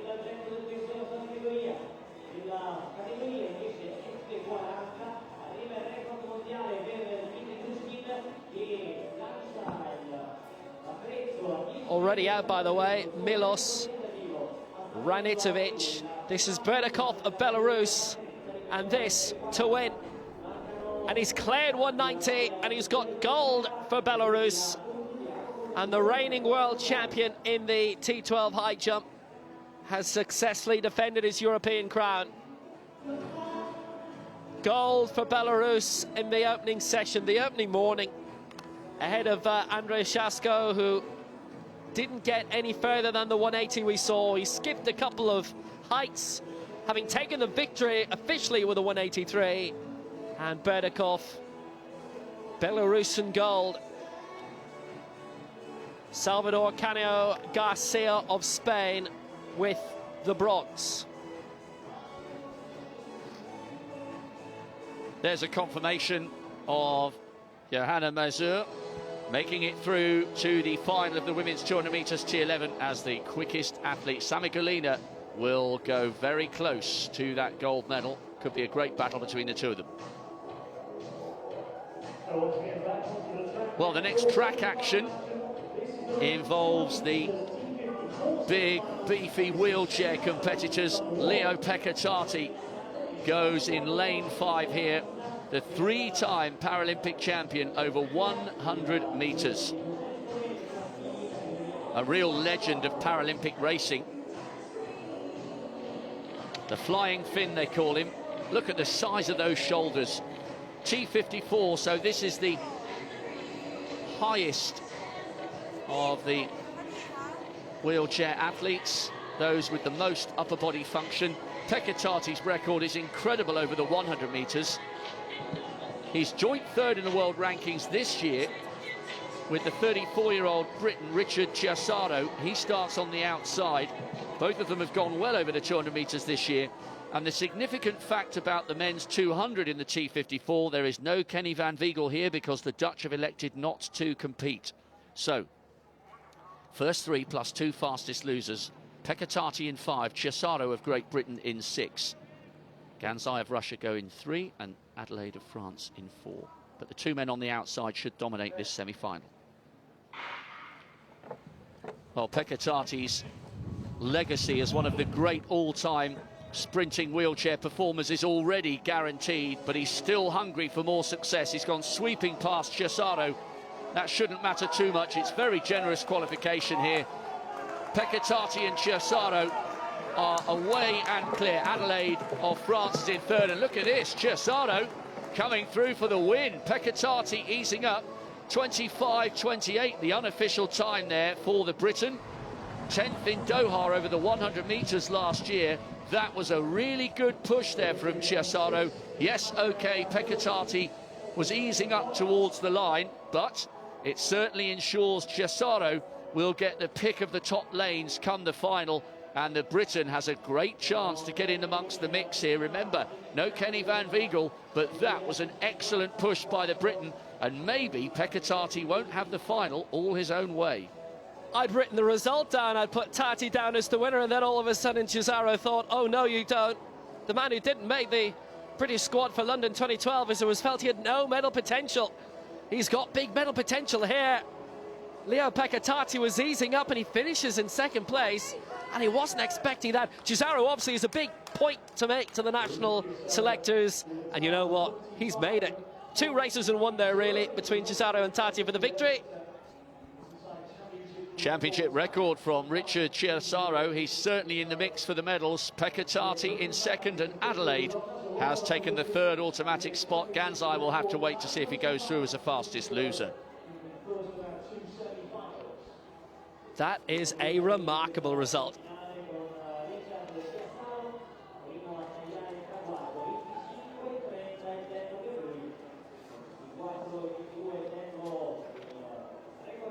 So to the women's long jump again, and the great Marie-Amélie Lefebvre of France.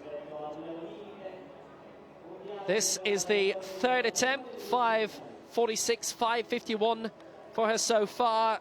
both championship records. Pounding the board again, it once more is well beyond 5 meters by Lefevre. But because it's a multi-category event, she has to go that little bit further, even though she's over a metre clear of Vanessa Lowe and Martina Caroni. They are ahead of her under the point system.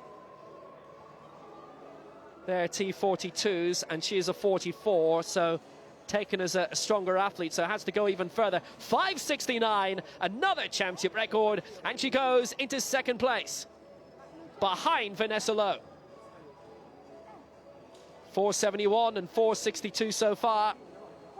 It's the penultimate attempt for Lowe, who's got a championship record in her category of 4:71. Lowe reunited with her prosthetic.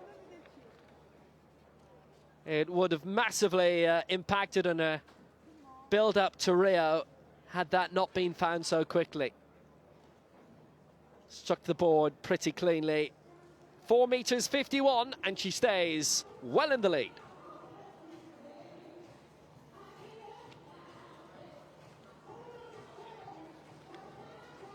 Back to the track. Men's 200 meters, T54. It's the second semi-final, and 5 go in this. Mark Schuh of Germany won 4 medals at the last European Championships in Swansea, including a bronze in this 200 meters, silver in the 4, but no gold.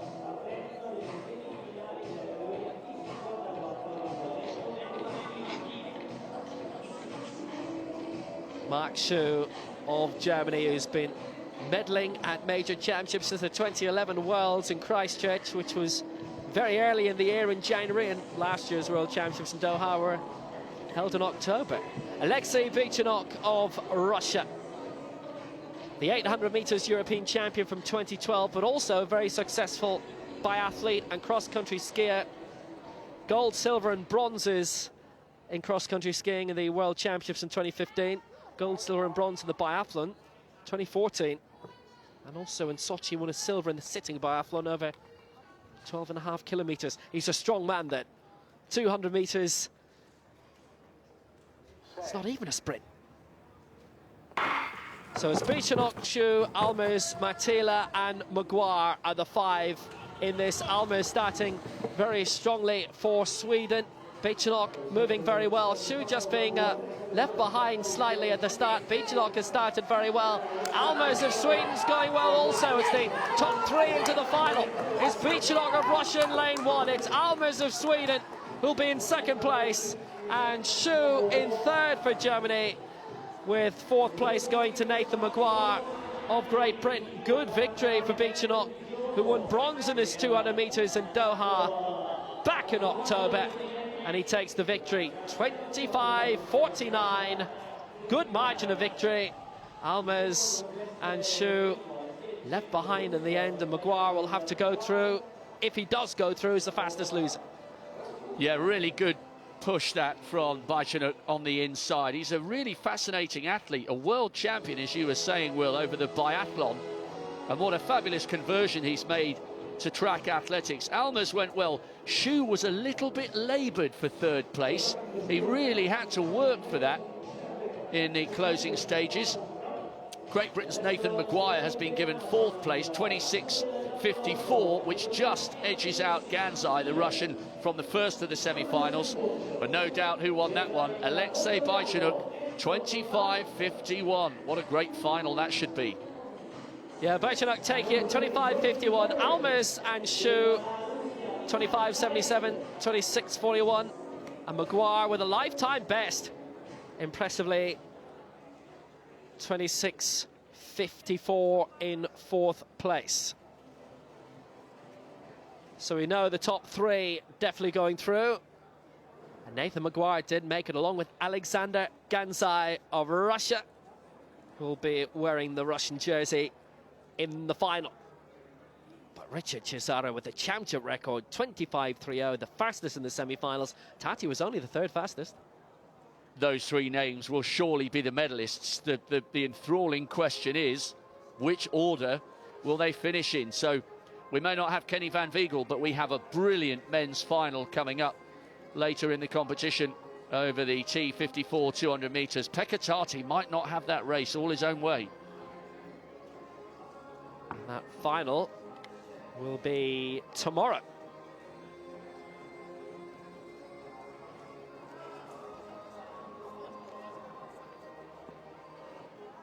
Back to the women's long jump, and Caroni of Italy, 1,024 points you'll see as she goes into her penultimate round. Para sport very well supported in Italy. And as we say, it's free entry here, so if you're around Grosseto, and hey, it's only in good weather, it's less than 2 hours from Rome. Myself and my director will happily tell you how long it is in bad weather. At 4:48, she stays in second place on the way to silver. Needs an improvement of around 30 centimetres to take the gold off low.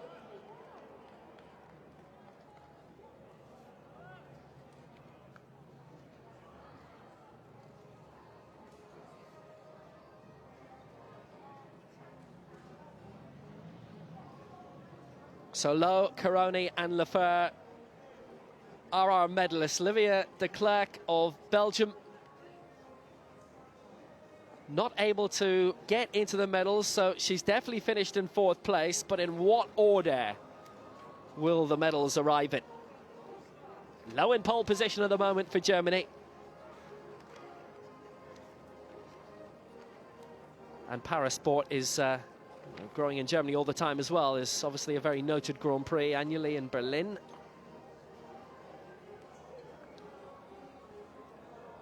Yeah, the Paralympic movement really has come on in leaps and bounds, if you'll pardon the pun, from that incredible Paralympic Games in 2012. It really seemed to have provided a springboard and a platform for the sport to move on to a level of consciousness amongst the wider sporting audiences than it had ever enjoyed before. So we're certainly keeping fingers and toes crossed that come Rio, that positive momentum continues in the right direction.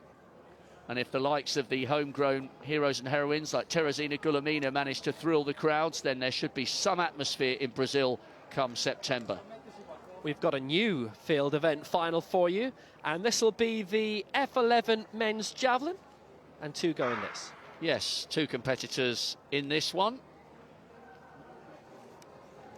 This is a non-medal event, but certainly plenty of pride on the line. Certainly looking forward to this one. 6'7" is Vitaly Telesh. He was a torchbearer en route to the Sochi Winter Paralympic Games. He is the world champion, the 27-year-old. The other athlete in this one is Nelson Goncalves, the 40-year-old from Portugal. So Telesh of Russia should be the favourite for this one. As I said, it doesn't reward with a medal winning this one because there are only 2 athletes. We experienced that with the men's T52 1500 metres right at the start of today's programme. 37 metres for the Russian. He's laid his marker out in the very early stages. There is Goncalves. Big, powerful man. He's got that strapping on the right shoulder. 5th in the javelin, in Christchurch, in Lyon and in Doha. He's certainly a model of consistency. He's guaranteed to beat that today. So he's being put in position by his assistant and his guide. And quite often with these guys, there will be someone on the outfield shouting and then moving, of course, out the way at the last minute. Goncalves looks as though he's going for a standing start here. Big, powerful performer. Remember, Vitaly Telesh threw 37 metres on the nose with his first round effort. That's not going to be as far for the Portuguese athlete. We will keep you posted on that men's F11 javelin. Meanwhile, this is the first of many medal presentation ceremonies. Of course, there are so many categories here, and what a recipient of our first gold. Yeah, this was a brilliant race, Rob. Women's 1500 metres T20.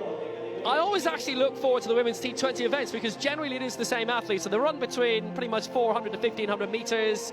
You've got the two really good Poles, the two Biaxi twins, a couple of good Russians.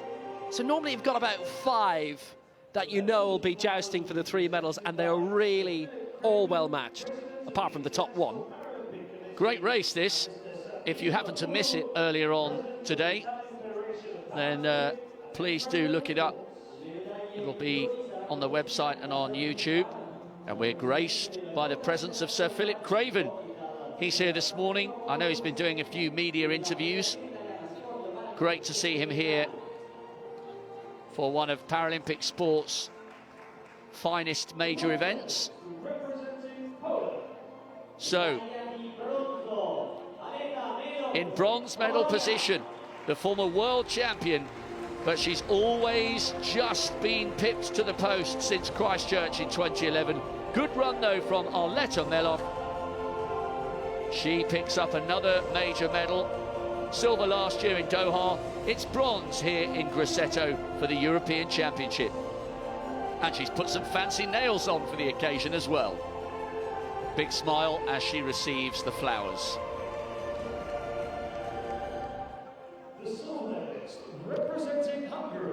Well, the European champion from Swansea made a brilliant attempt to defend her title. It was not quite to be, but Ilona Biaxi, one of the two legendary Hungarian twins, always takes part in the T20 1500 metres. She picks up the silver this time to go alongside her Paralympic bronze medal from London 4 years ago. And you can certainly bet that, injuries notwithstanding, she'll very much be in the mix for another big medal when it comes to Rio in September.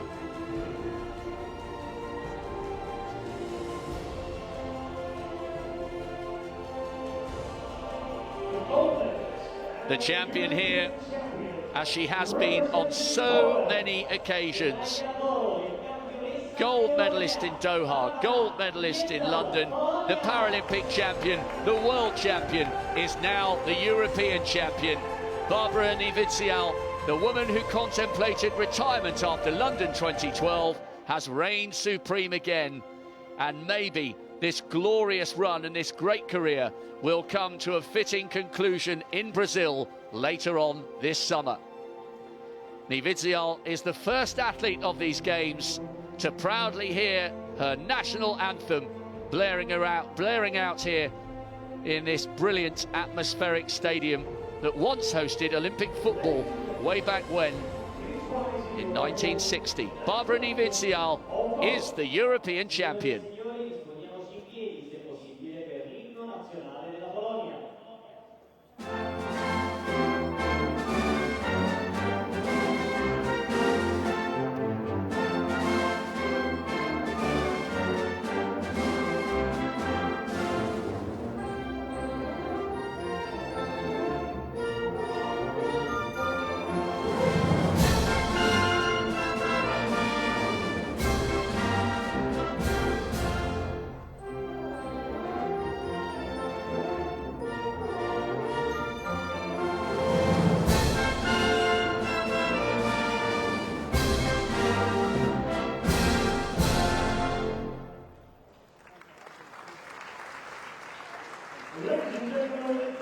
You suspect it will not be the last time Barbara Niewidzial stands atop a podium listening to her own national anthem. Gold and bronze to Poland, silver to Hungary in our first medal presentation of these 2016 IPC Athletics European Championships. And there'll be a lot more where that came from.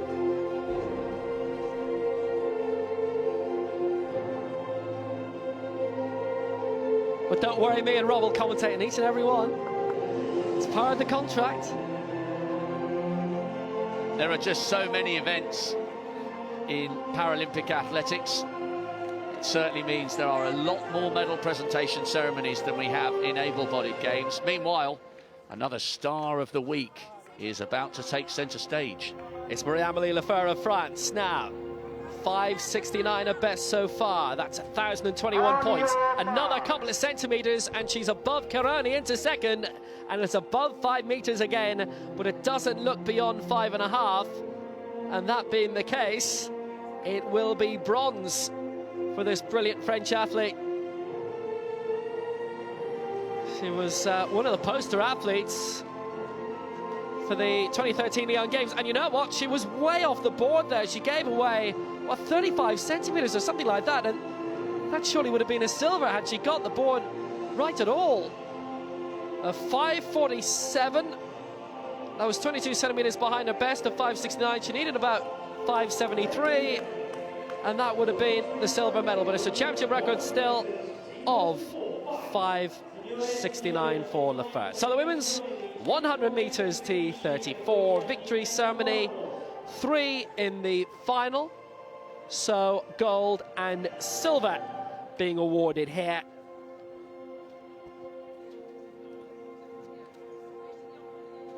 Veronika Doronina of Russia leading the way. She the gold medalist in this.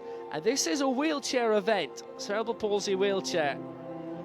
The strongest category of the 4, but no chair for our champion.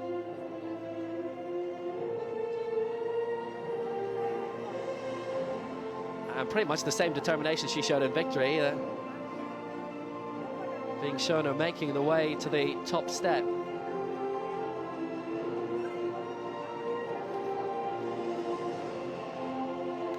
Joyce Lefevre of Belgium finished in 3rd place in this, but being 3 finalists, there's no bronze. So Philip Craven here again, the president of the International Paralympic Committee.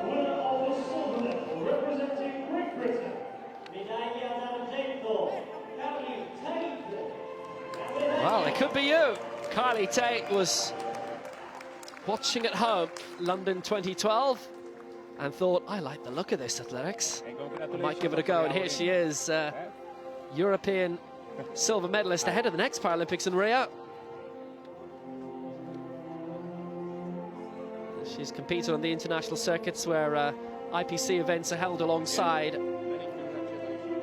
the Diamond League.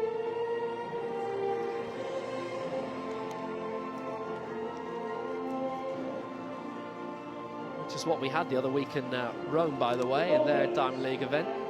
So Carly Tate with the silver for Britain, and somebody who previously has been a decent thrower.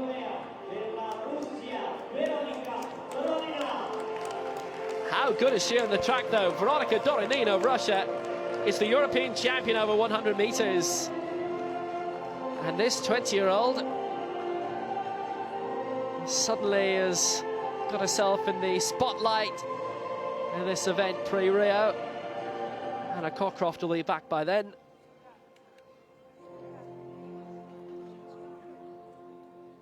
But she'll be a name to be considered. Doronina, she's the European champion, and she takes Russia's first gold of the week.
It's an anthem we'll hear a lot of this week.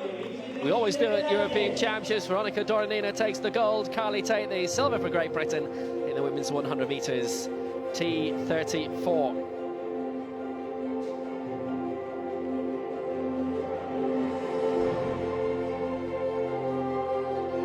Good race from both of them. And I wonder if Hannah Cockcroft is watching this one, licking her lips in anticipation of the big battle to come in Rio. I'm sure she is.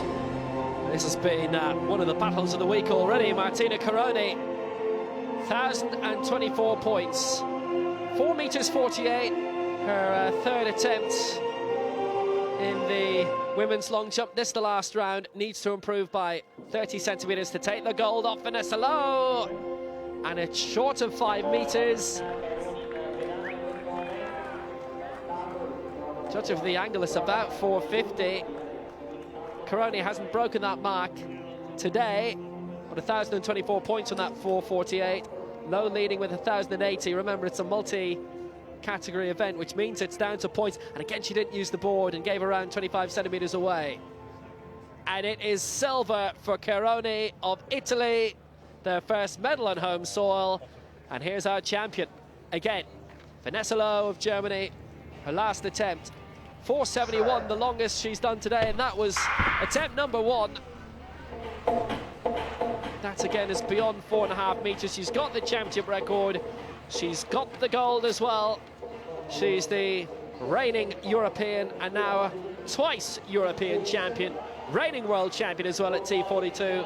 She had to fight off Marie-Amélie Lefeur, who's the T44 champion. They've combined the categories here, but Lowe is still top dog. The number 8. Vanessa Lowe takes it for Germany. Championship record, 4 metres 71. It's turning out to be a good year. Can it get even better in Rio?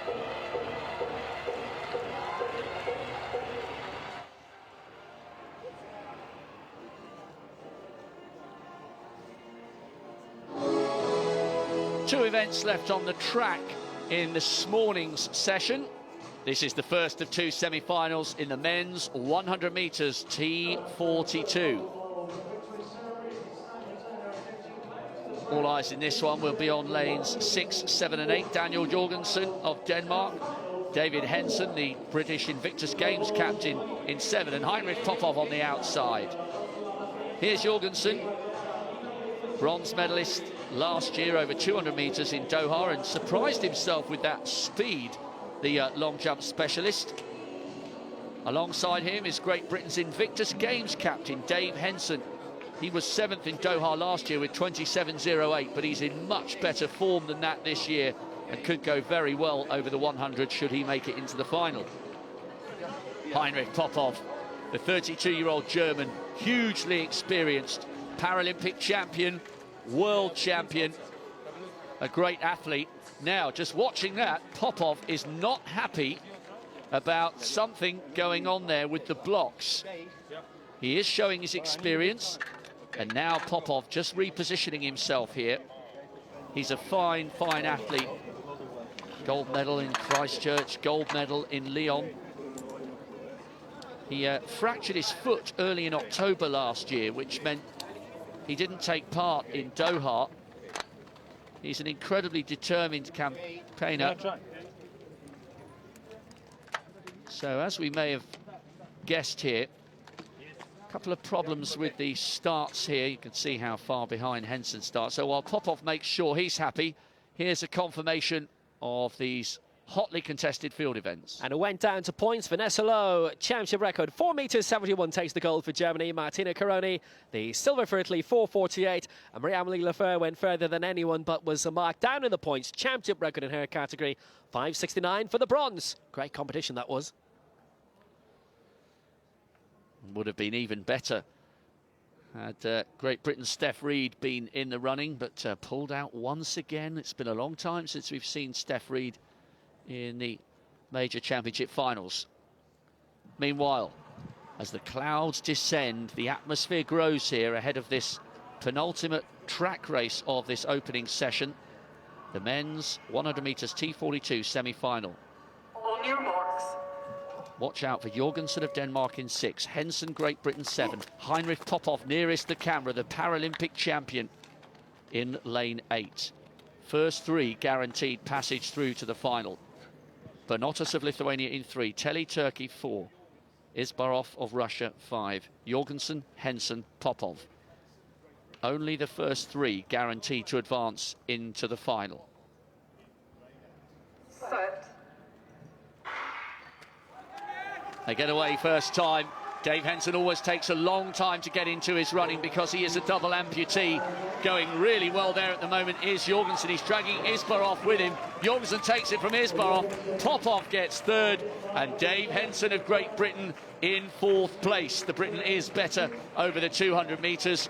What a good run, though, from Daniel Jorgensen in lane 6. He dragged the 20-year-old Russian on the lane inside him through to a really good performance. And 12.55, the unofficial time. There it is, confirmed. A championship record.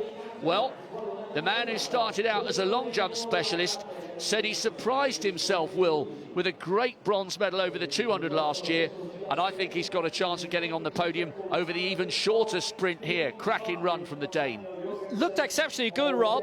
Jorgensen there in the middle, Isbarov alongside, being dragged along with him for Russia. Popov didn't look to me to have his normal fluid style. He missed the last European Championships in Swansea in 2014, was injured for Doha last year. His last major championship 3 years ago, the World Championships in Lyon, with that shared gold medal that took a night to deliberate on. He'll need to improve. It is the opening session, of course, but how impressive does Jorgensen look? Yeah, really good. I mean, it is possible, I suppose, that Popov was put off by those issues with the blocks, but he's been around for such a long time that shouldn't have affected his preparations. Jorgensen through, so too Isbarov. Popov 3rd. Henson will have to wait to see if that personal best is good enough to take him through as a fastest loser.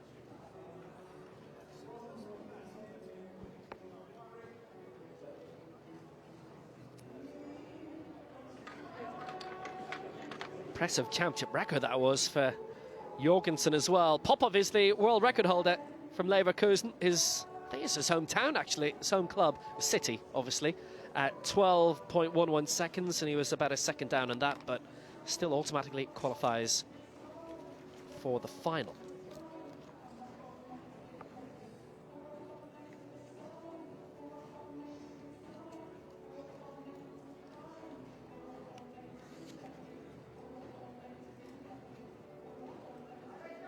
Second semi-final on the way.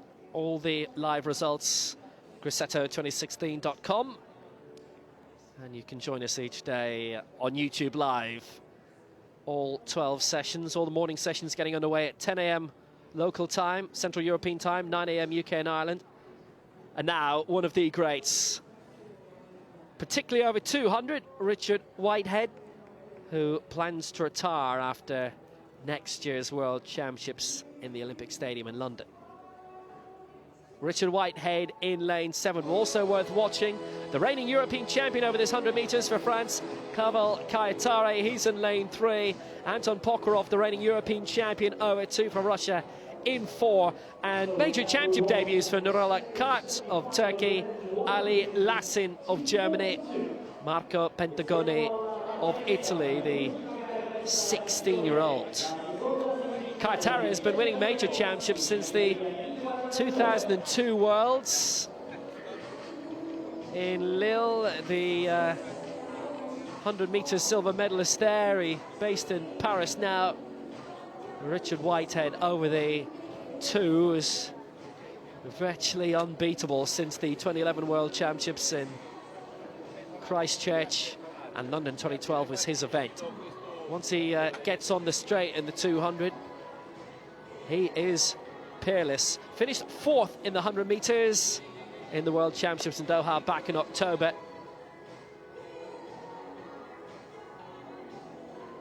And if he is to bow out, no better event to do it than in his home country in a home World Championships. Kayatare finished 5th in the 100 metres at London 2012. A double silver in Christchurch in the Worlds in 2011. Had been a 5-year gap between World Championships between 2006 and 2011, and on your mark. Similar gap in European Championships before they were revived in 2012 in the Netherlands.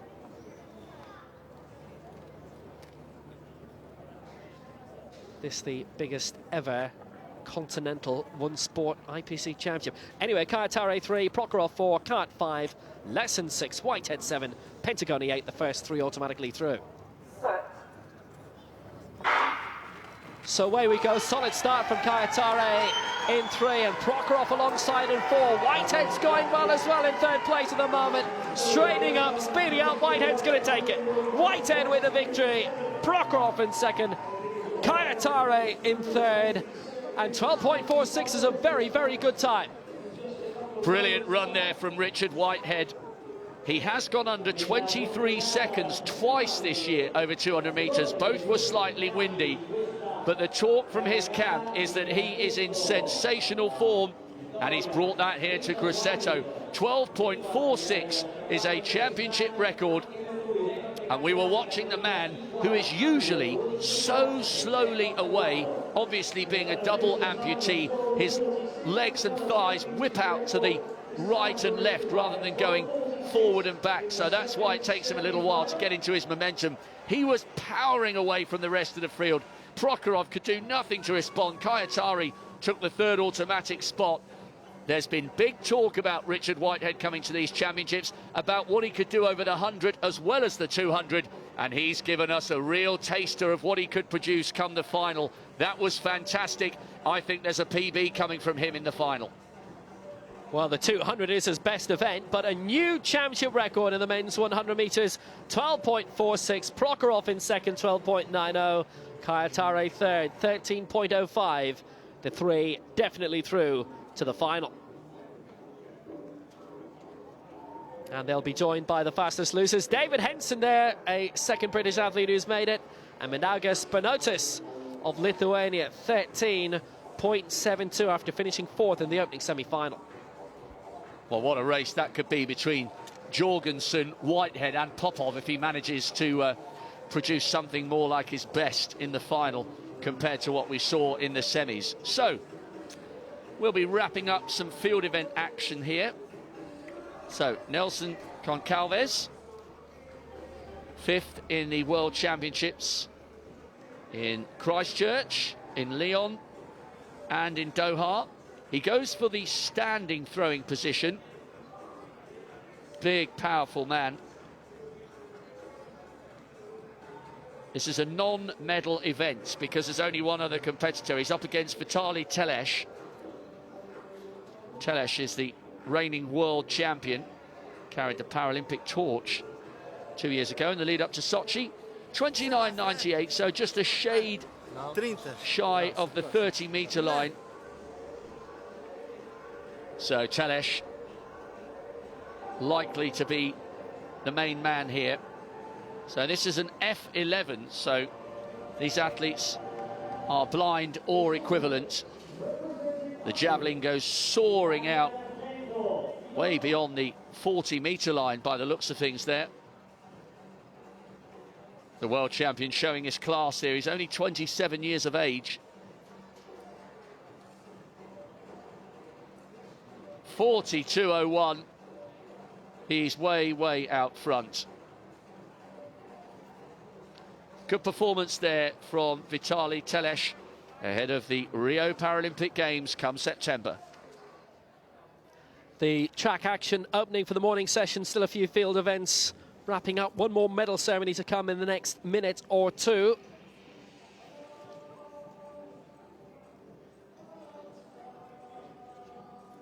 Also been 3 shot put finals happening simultaneously today. When we were working at the Asia Oceania Championships in March in Dubai, they had 2 additional throwing stadiums outside the main arena, so they were able to cram even more events in. They've managed to do that because some of the seated throwing events do understandably take a very, very long time. It takes a while, obviously, to strap the athlete in, and they generally take 3 or 6 throws together.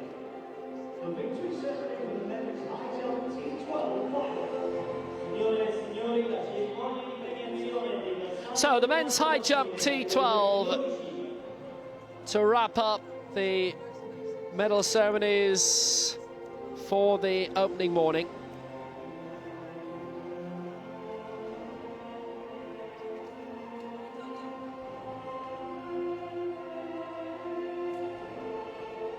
For obvious reasons, you don't have a huge amount of high jump events generally at an IPC Championships.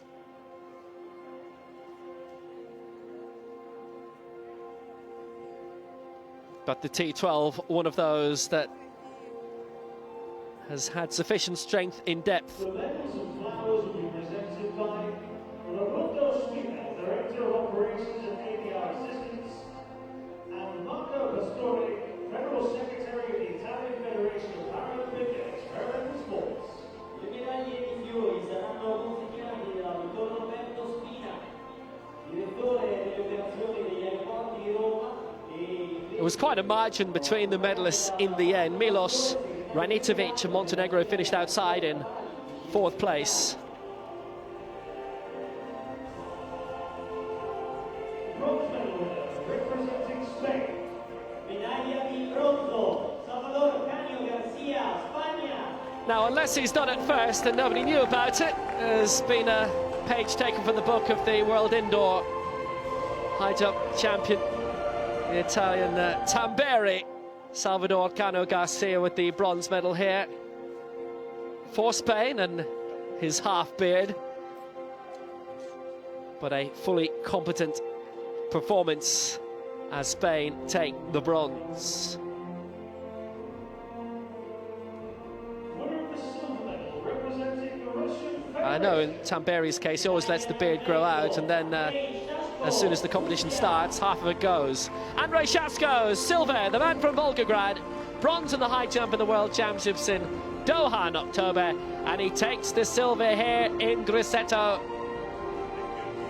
A great boost for him ahead of Rio, having been on the podium in the last Global Championships last year.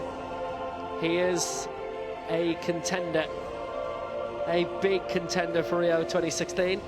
But the man he'll have to beat is the man who's beaten him today. And European champion representing Belarus. Medaglia d'oro e campione europeo, Shai Bulku, Bielorussia.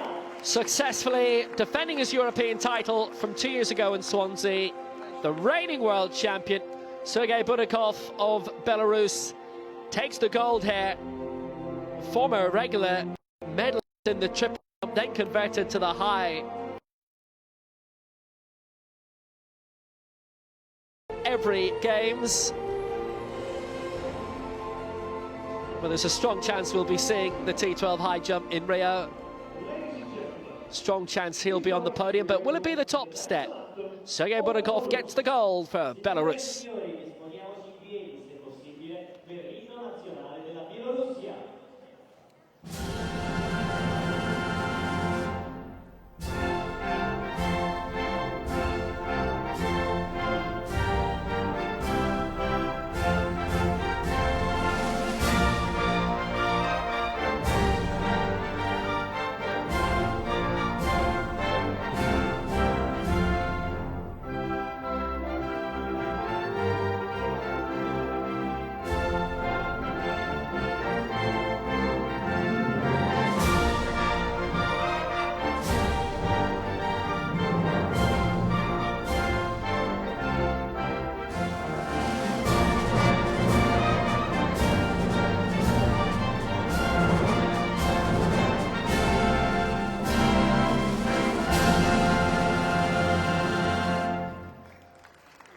So glory in the opening session for Belarus and for Sergei Budakov. 10 centimetres clear of Shasko in the end, cleared 1.90 m. So the track and medal ceremony is done, but still some field finals to be decided. Yes, so we return our attention to this F11 men's javelin non-medal event, where Nelson Goncalves, in the shades there in your screen, is up against the Russian world champion 13 years his junior, Vitale Teles. Now, he was struggling to get over the 30-metre line. The last time we joined him, it was 29.98, and that looks much better from the Portuguese athlete. Little bit of a smile there. I'm sure he's being given information from his assistant that that was better. So tickling the 30-metre line, and that looks way in excess. He's waiting. 33.84, a card that got better and better. Good performance from the Portuguese athlete. So Vitale Teles, 42.01, his best throw so far. Big, powerful performer. And we saw with Goncalves that he goes for a standing throw. Usually Teles manages to take a run-up, helped, of course, by his team. There we go. So any improvement? That doesn't look as though that will improve on his best effort so far of 42.01, but he will take this non-medal victory here. Helped back to his corner by his assistants. So Vitale Teles has finished this two-horse race. He gave that a little bit of a wave as he let it go. Watch his right arm. Yeah, I think he liked that. He knew he'd won the competition. No improvement on his second round throw of 42.01, but he was way clear of Nelson Goncalves. Another victory for this talented Russian.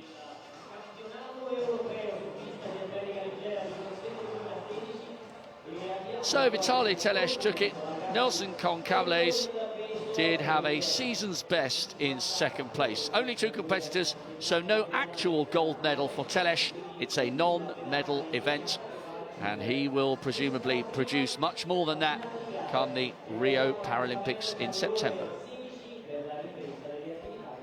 Now, this is Yulia Nazura, her first major championship, the Belarusian in the women's shot put F53.54. We're joining this live for the end of this event.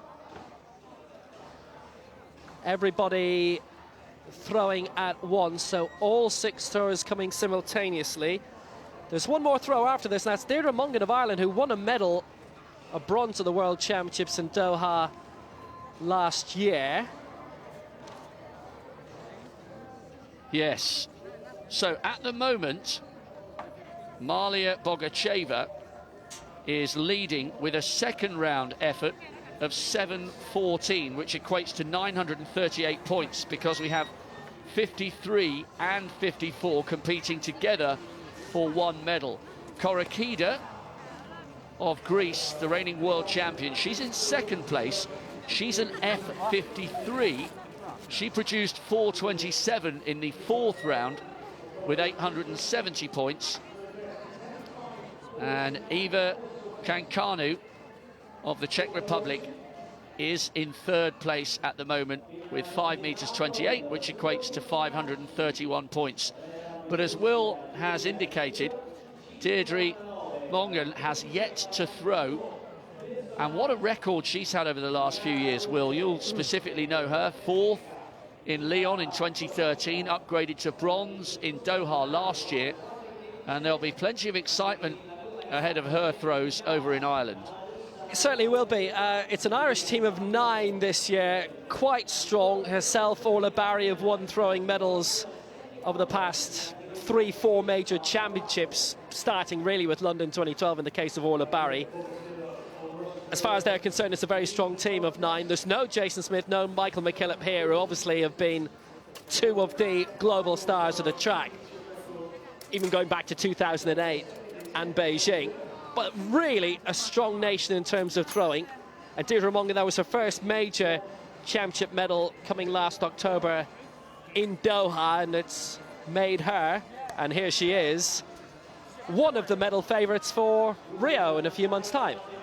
Yeah, and that would be great, because McKillop and Jason Smith have flown the flag and done so in great style, of course, for the Irish team. Any particular reason that this doesn't suit the two big Irish legends, one in the visually impaired category, Jason Smith, an unbelievably fast 100-metre runner and 200. And Michael McKillop just, well, he's just got better and better over the 8 and the 1500 metres. Perhaps you'd say the 800 is his favourite event, but he's been almost unstoppable in both.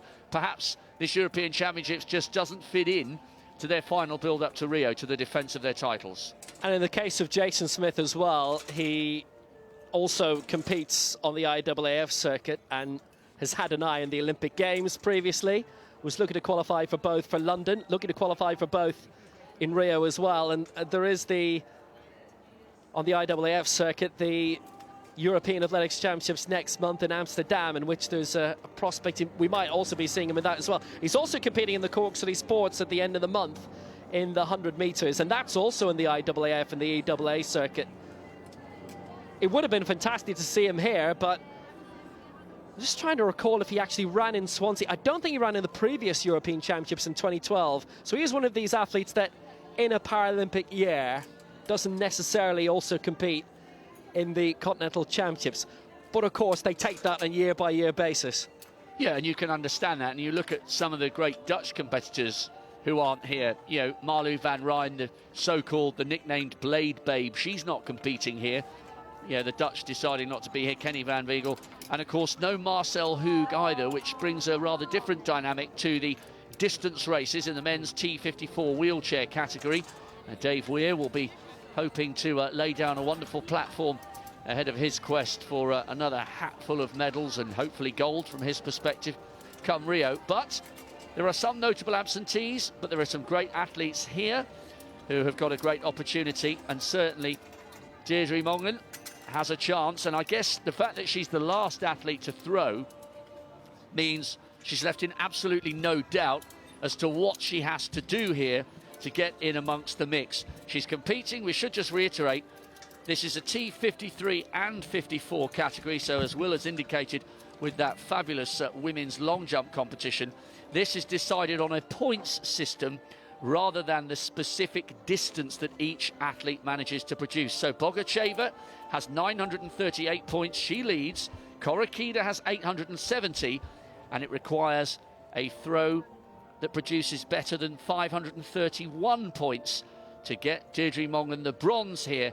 just as she produced in Doha less than 12 months ago. As is always invariably the case, by the way, it takes a lot of time to get athletes in and get athletes out of the chair.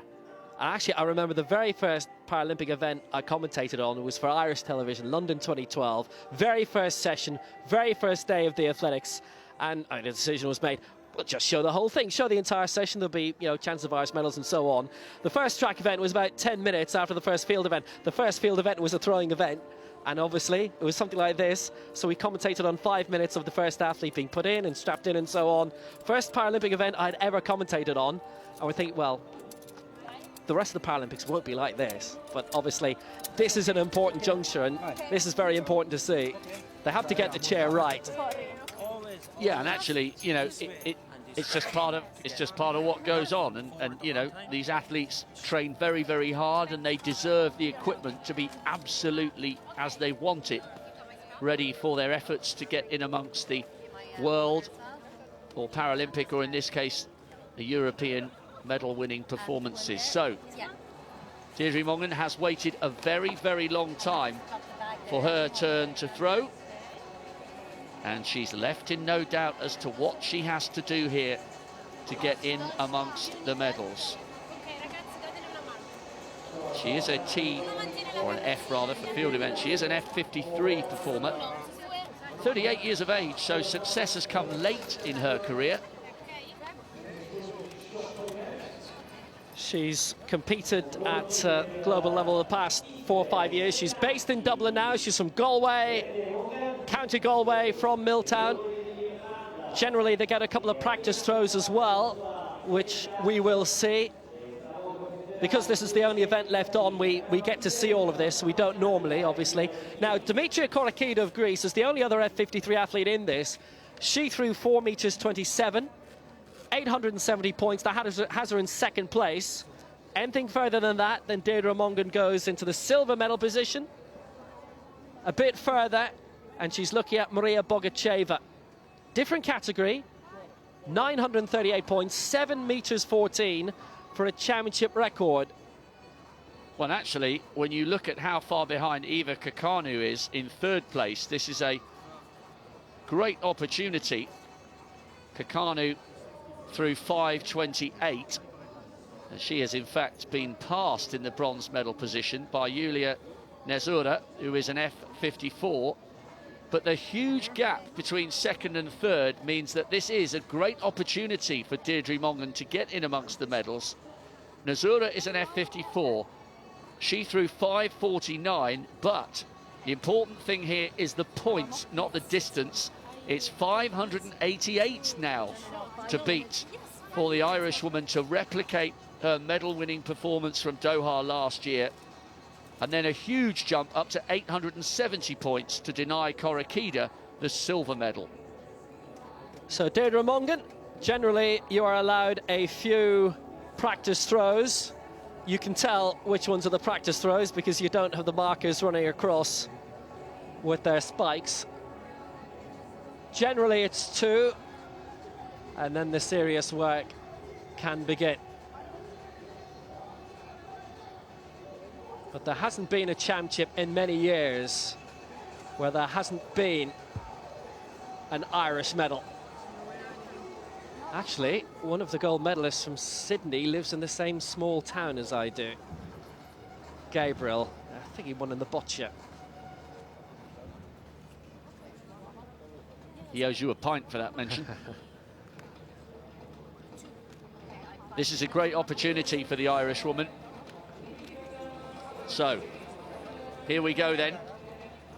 Remember, anything close to Korakida's 4:27, and then you know that at the worst, Deirdre Mongan is guaranteed a medal. Well, it looked her like that was target, another practice throw. the serious work can now begin. So her chief target is 4:27. That's the other F53 athlete, Korakida. She goes past that. It's definitely silver at least. In fact, that looks like it's another practice throw, so she's being allowed quite a few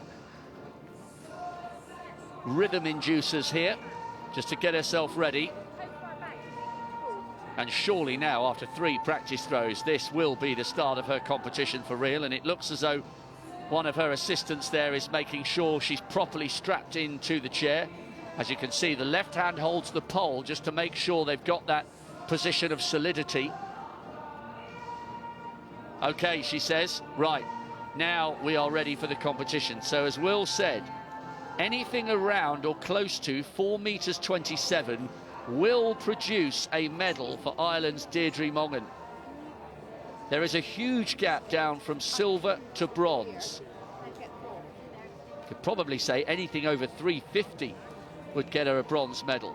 588 points to get on the podium, 871 for silver, and 939 for a gold medal. Well, she may not look comfortable on the seat, but I think in terms of her complexion, she looks very comfortable. So it's Deirdre Mongan for Ireland. 4:28 would get her a silver. This could be the medal-winning throw to get Ireland on the podium in the very first session. It is solid. It's certainly better, I think, than her practice throws. It is a points event. She would have to improve on 4:28 quite a bit in order to get into the gold medal position. But this could be an Irish medal straight away on day one. I think it will be. There's an opportunity here from silver down to bronze. I think she'll certainly be on the podium here. The question is, which position? She's looking round, nervously, anxiously waiting. Well, the waiting starts here.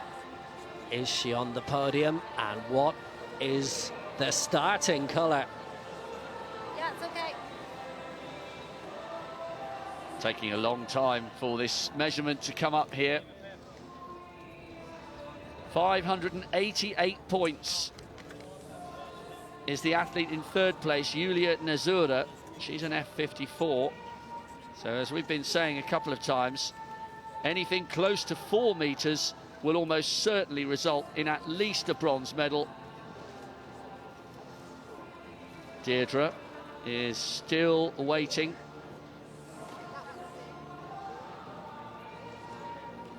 Bogacheva leading 938 points.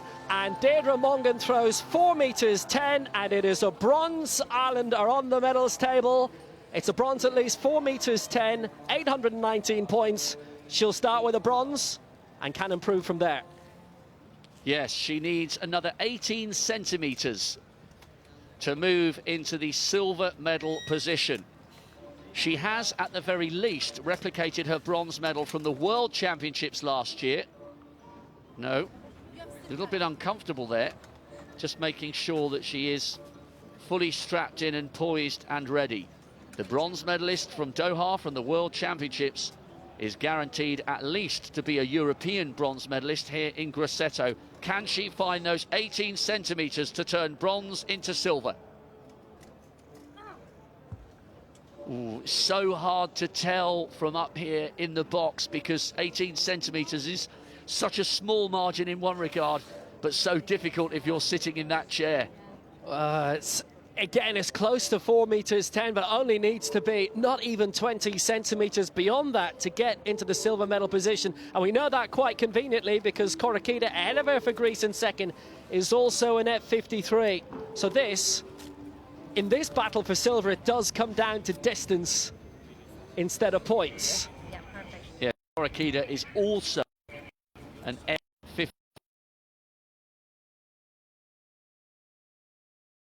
champion, so it would be quite some scalp actually. 384, so it's nowhere close to the magic number, which is 427. But even for Deirdre Mongan to be this close to the reigning world champion, Dimitra Korakida, who's occupying the silver medal position here, this is already a good performance, but she's got to try and focus on finding these extra 18 centimetres. It's a good performance. Can it be turned into a great performance? An upgrade to a colour of medal she's never won in a major championship before. 428 the target. Not sure that was quite as far. At the moment, our instinct is that her first round effort of 410 is the best of the 3 we have now witnessed. 6 to come in total. 3 more chances to close in on Korakida for that silver.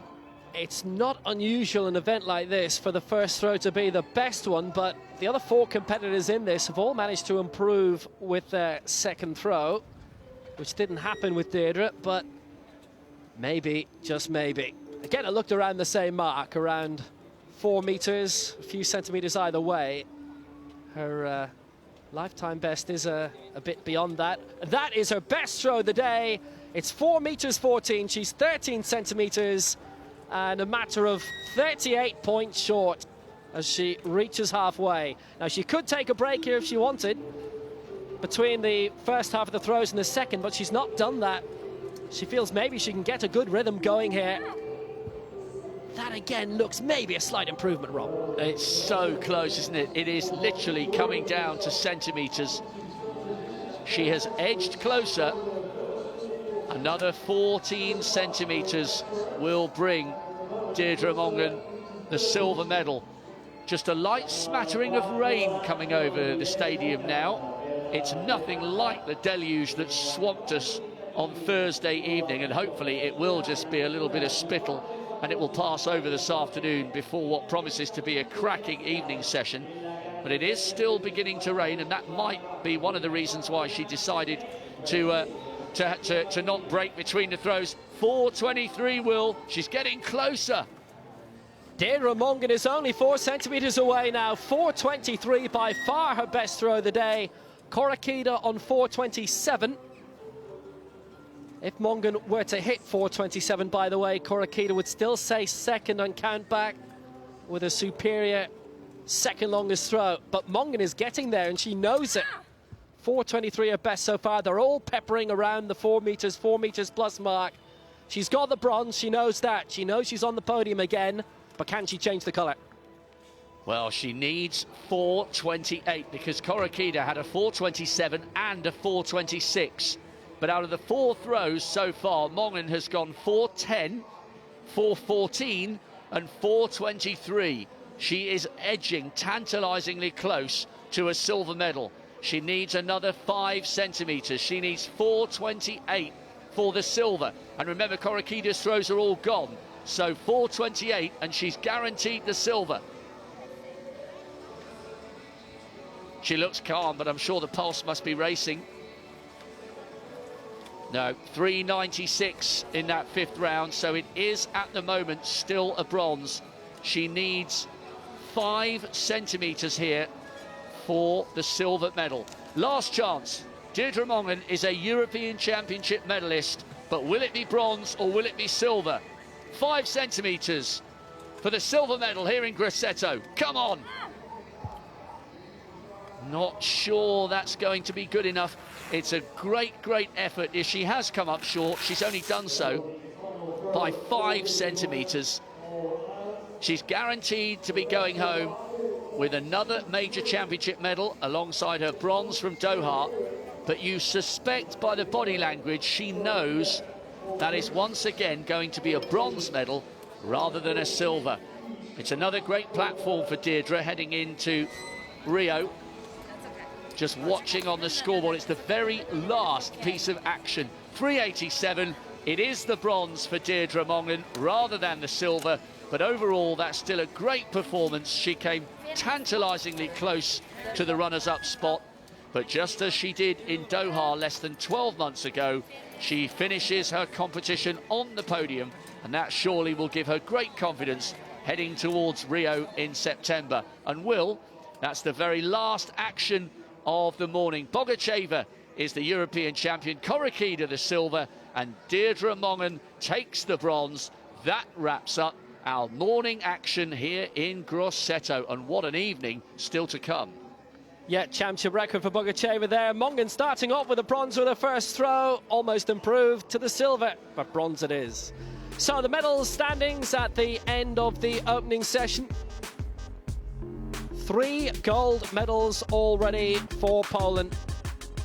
A lot of those coming in the field. The women's 1500 meters T20, Barina Vidziel, fantastic on the track. Russia, Germany, Belarus hitting gold on the first morning session as well.